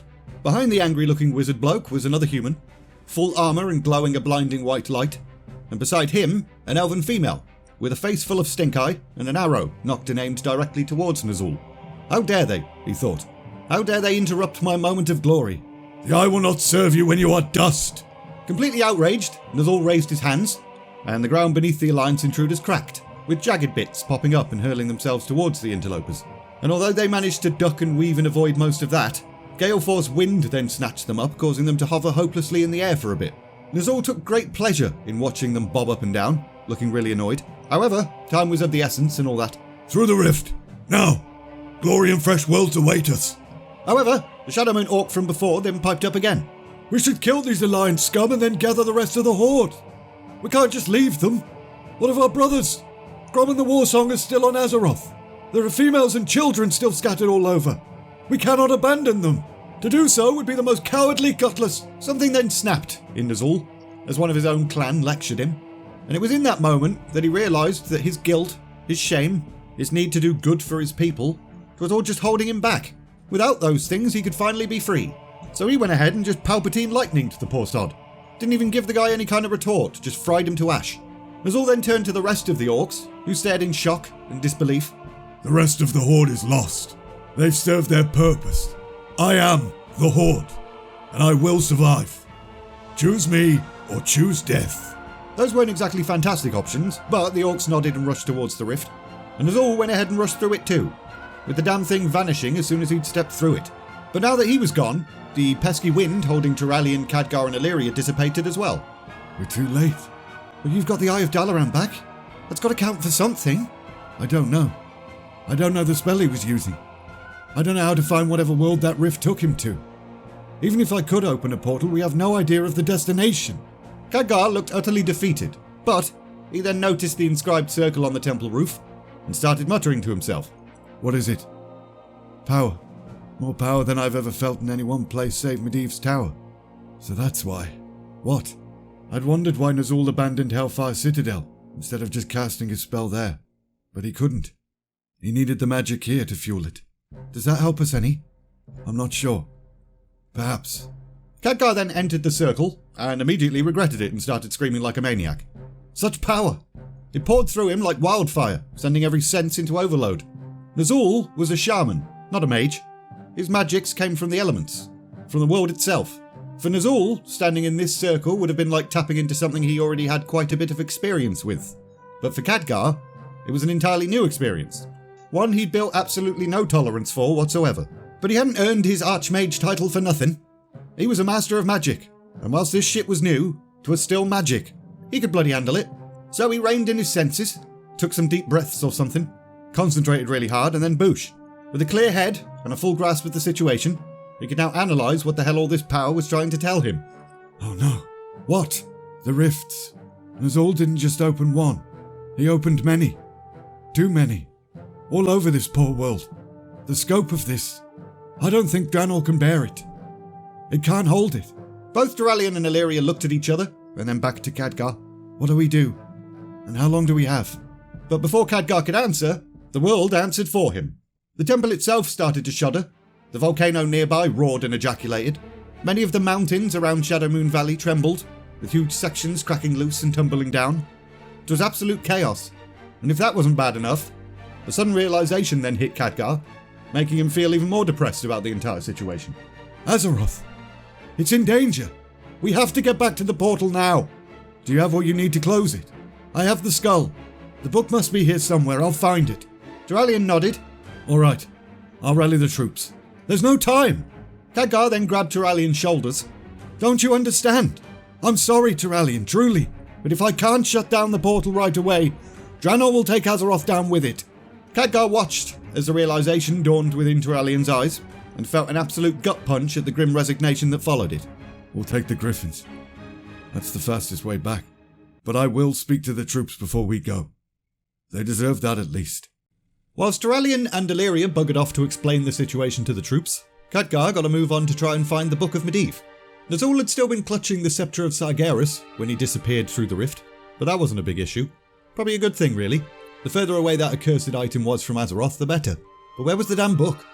Khadgar then tried his little tracking sense thingy, but there was far too much magic in the air, clouding his ability to sense anything clearly. However, a weird noise then caught his attention. Lo and behold, the Shadowmoon orc that Nazul had apparently fried to ash a short while ago was still alive. Somehow. I am no shaman, but I'm smart enough to know that you need this. Khadgar looked down and was extremely pleased to see the Book of Medivh. But, despite the fact that this orc was most definitely dying, Khadgar was still a little bit wary that this could be some kind of trap.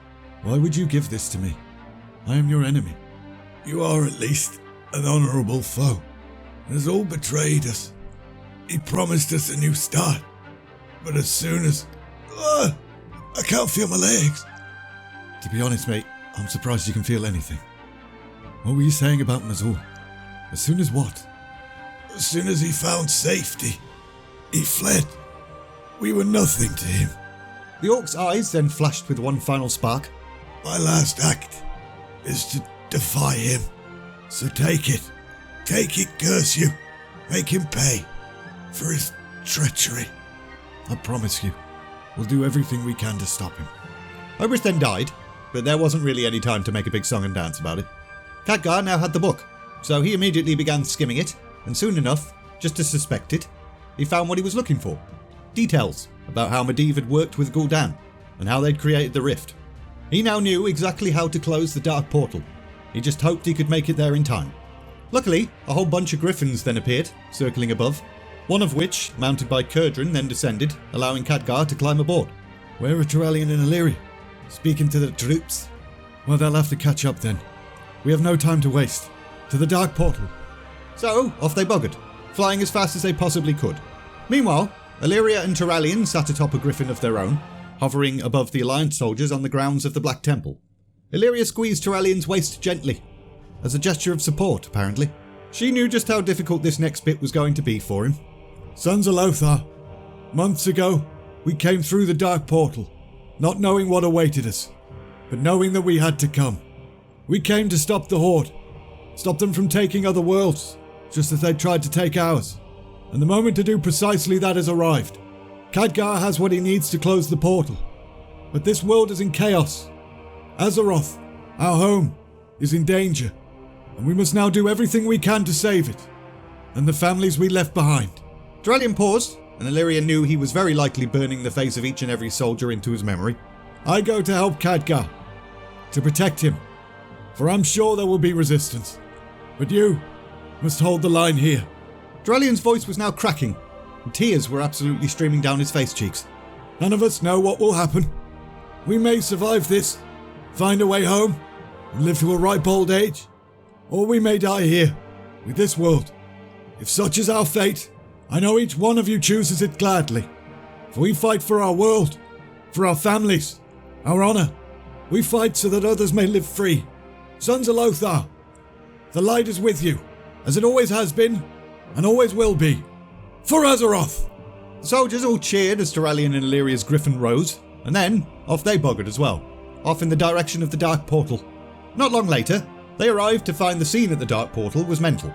Turalian's prediction that there might be a bit of resistance was correct, and also a massive understatement. Seemed like every remaining clan on the planet had realised that the dark portal was their best bet for survival. But now was not the time to worry about being massively outnumbered. They were not here to win a battle. The priority was to protect Khadgar, whilst he closed the portal once and for all. Do what you have to do. The young/old archmage nodded, raised his hands, and got on with it. Several paragraphs of skirmishes and loud noises and special effects that I don't have the budget for then occurred. with new rifts opening up around the battlefield, causing full-blown cracks and fissures and earthquakes and all sorts of shit. Draenor quite literally was now tearing itself to pieces. And I'm sure you're sat on the edge of your seat, biting your nails and feeling all sorts of terror and suspense. But don't worry, because boosh. Khadgar's eyes shot open, with a beam shooting out of his staff directly at the portal's centre. And as soon as it did, a sound like shattering glass filled the air. Khadgar then turned to one of Curdran's dwarves and tossed him a sack containing all of the artifacts they'd managed to retrieve. Take these. Fly back to Azeroth. Take them to the Kirin Tor. But what about ye? Just go. There's no time. Dralian inhaled swiftly. There it was then. Khadgar had just confirmed what they'd all suspected. That one dwarf would make it back home, but the rest of them would not. So be it. However, the Wildhammer dwarf continued to hesitate, so Khadgar went ahead and barked at him. Get your ass in gear, lad. And that sort of startled the younger dwarf into action. So he grabbed the sack, jumped on his griffin and shot off, straight for the collapsing portal. But, as the griffin and its rider passed through, the sack fled with light, and the portal responded, with the resulting glare absolutely blinding everyone. Couldn't see a bloody thing, but they could certainly hear shrieks and screams of pain from a griffin and a dwarf, which were then drowned out by a ferocious rumbling and a deafening crash that knocked everyone sideways. Khadgar even blacked out for a second, but as he regained his senses and got to his feet, he looked up to see that the portal was now gone. Nothing but rubble remained. No rift, no sight of Azeroth. They'd done it. It was both glorious but also the absolute worst at the same time. They'd saved Azeroth, yes, but that didn't change the fact that they were still here, on a planet that was tearing itself apart.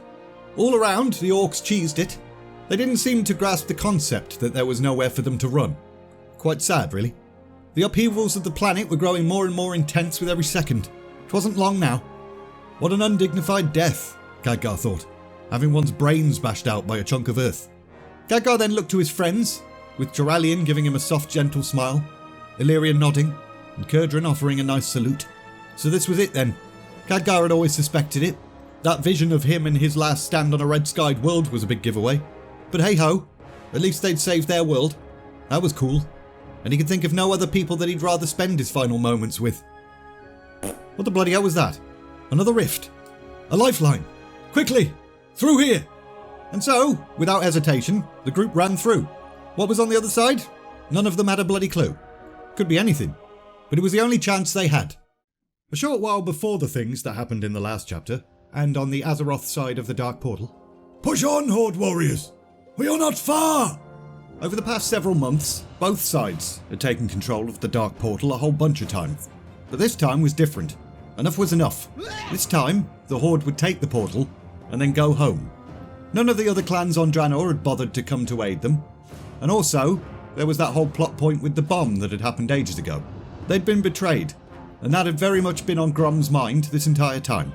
It was a big battle, and we're going to gloss over it because that's what I do. The only real significant moments are as follows. Rexxar, the half-orc, half-ogre who is regularly snubbed in these books, was also present for the battle, during which he caught a brief glimpse of the portal itself and noted that it looked a bit weird. And at one point, he witnessed a warlock get stabbed in the chest, which he just kind of grunted at and shook his head.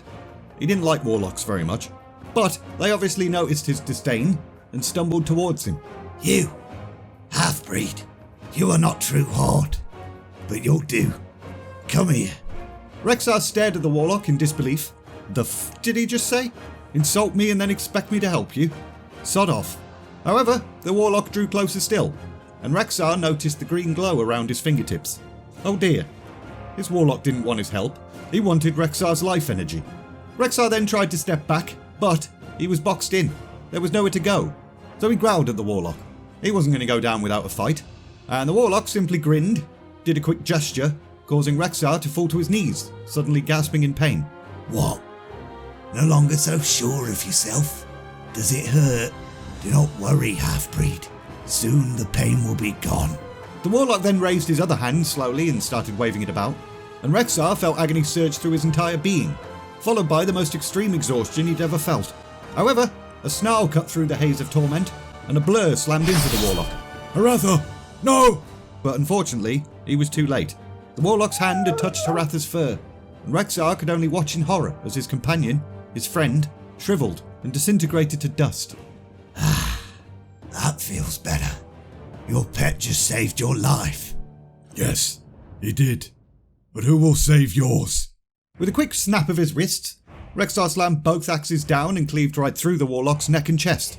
And then, still panting with rage, Rexar knelt down beside the pile of dust that had once been Haratha and placed his hand onto it. You have been avenged, my friend, though I wish you were still by my side. The Mucknathal then picked himself up, took a breath, channeled his grief and then called out to Grom. The portal! Something is wrong! Grom looked up and waved his axe to acknowledge Rexar, and then glanced towards the portal himself, just as a handful of orcs started staggering through it. At first, the Warsong chieftain felt hope that the Horde finally sent help after all. But no, these orcs were not in any shape to fight. They were battered and bleeding. They weren't running towards this battle, they were running away from another one. Grom then approached one of the new arrivals. What is happening? What's going on? Run! However, the portal then flashed, made a bunch of weird noises, and then vanished, whilst the framework itself collapsed into a pile of rubble. And it was in that moment that both sides decided to stop fighting and run away, with the Horde retreating all the way back to a foothold called Stonard in the Swamp of Sorrows. A short while later, Grom marched up to a wounded orc, sitting huddled by a fire, and clamped his hand down hard on their shoulder. Now, what in the name of the ancestors happened back there? Shivering, the wounded orc frantically revealed all he knew, and when he finished, Grom and the rest of the gathered crowd just stood there in shocked silence for several minutes. So, we prepare then. Prepare? For what, Hellscream? Our whole world is dead. Our people are dead. And we're trapped here forever. Alone. We prepare for vengeance. We're all that's left. If we give up, it means the end of everything we knew. Everything we cared about. If Nazul's plans, Nazul! Think, Grom. This has to be his fault. Who else could have caused the world to shatter so? He betrayed us all. He said he'd save Draenor and instead he destroyed it. We don't know that. We knew he was dealing with extremely powerful magic. Perhaps something went wrong. Or it went perfectly right. For him. Maybe he was just using us. All of us. Our entire world. To further his ambitions. That's what Gul'dan did, isn't it? Many of the assembled orcs grunted and spat at the sound of that name. And who trained Gul'dan? Who taught him? Nazul. Clearly the fruit did not fall far from the vine. Mutterings around the crowd grew louder and angrier, and Grom knew he needed to nip that in the bud before an angry mob formed. Do you not see that it doesn't matter? Shall we decide what we do based on rumour and worry? Shall we pine for what could have been? Is this how the mighty Horde behaves? We've survived. We're here, on a world full of life and food. We can restore the Horde and sweep across this land once more. The angry mutterings then turned back to cheers. Everybody loves a good speech. Yes, the Alliance is hunting us. And yes, we are no match for them today. But one day soon, we will be. We will launch attacks, as we've been doing for the last several months. We'll grow stronger. We'll become predators once more, and the humans will quake with fear. The Horde will rise again, and we will take our vengeance against the humans with a true and final victory. Nice. The crowd cheered and whooped and danced around and stuff, and Grom nodded, pleased. They were all behind him again, all united, except one. You've been betrayed repeatedly, each time by another orc claiming leadership, and still you continue down that same path. You have no reason left to fight. Before we fought to protect our people by claiming this world for them, but they're gone. We no longer need this world. With this handful left, we can find a place the humans have never gone. Claim it without shedding a single drop of blood. Where's the fun in that, though? Yeah. What is life without battle? You're a warrior. You understand that. Fighting keeps us strong. Keeps us sharp. Perhaps. But why fight when there's no need? Why fight just for the sake of it? It's not fighting to save anyone. Not fighting for glory or to win anything. It's fighting from sheer bloodlust. And I'm sick of that. I want no part of it. Coward? Step forth and say that. Step out of the crowd and call me coward to my face.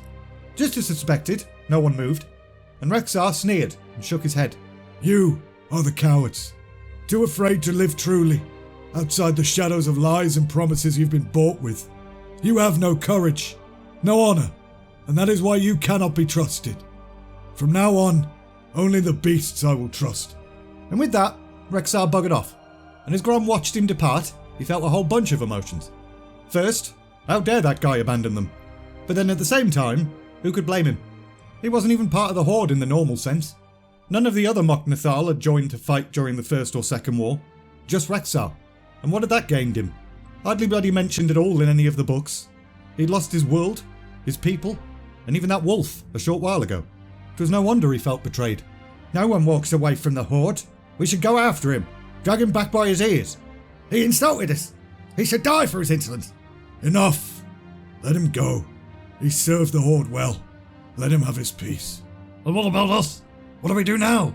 We know what to do. I literally just told you in that speech a few minutes ago. This world is our home now.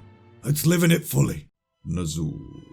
The Orc Shaman's eyes shot open at the sound of his own name, and what he saw immediately started to freak him out quite a bit. There was a swirling nothingness all around him, assaulting his senses. It was enough to send anyone mad. So he squeezed his eyes shut again, hoping it would all just go away. Nazul. Okay, closing his eyes wasn't making it go away, so he reopened them. He then noticed a dark form looming nearby, shaped like an orc, and then another one, all around him. All the other orcs that had followed him through the rift seemed to be here. However, none of them were moving. Nazul. Something then pulled at Nazul's chest and limbs, and he watched as the other orcs around him receded rapidly. Were they moving, or was he? It was impossible to tell in this darkness. But after several minutes of being alone, the shaman then found himself staring at another dark figure. Only this one was no orc. It was a massive red being, with a face that Nazul immediately recognised. Great One. Nazul. My unfaithful little servant. Did you think I'd forgotten about you? No, Great One. Of course not. In truth, Nazul had definitely hoped this being had forgotten about him. Oh, I've been watching you closely this whole time, Nazul. You cost me a great deal, you know, and now you shall pay for such failure. Nazul was so terrified his brain could barely formulate words. I knew eventually that you'd try yet again to cast magics you were not ready to handle. I waited, knowing that someday your own arrogance would bring you to me. And here we are. You've dreamed of death.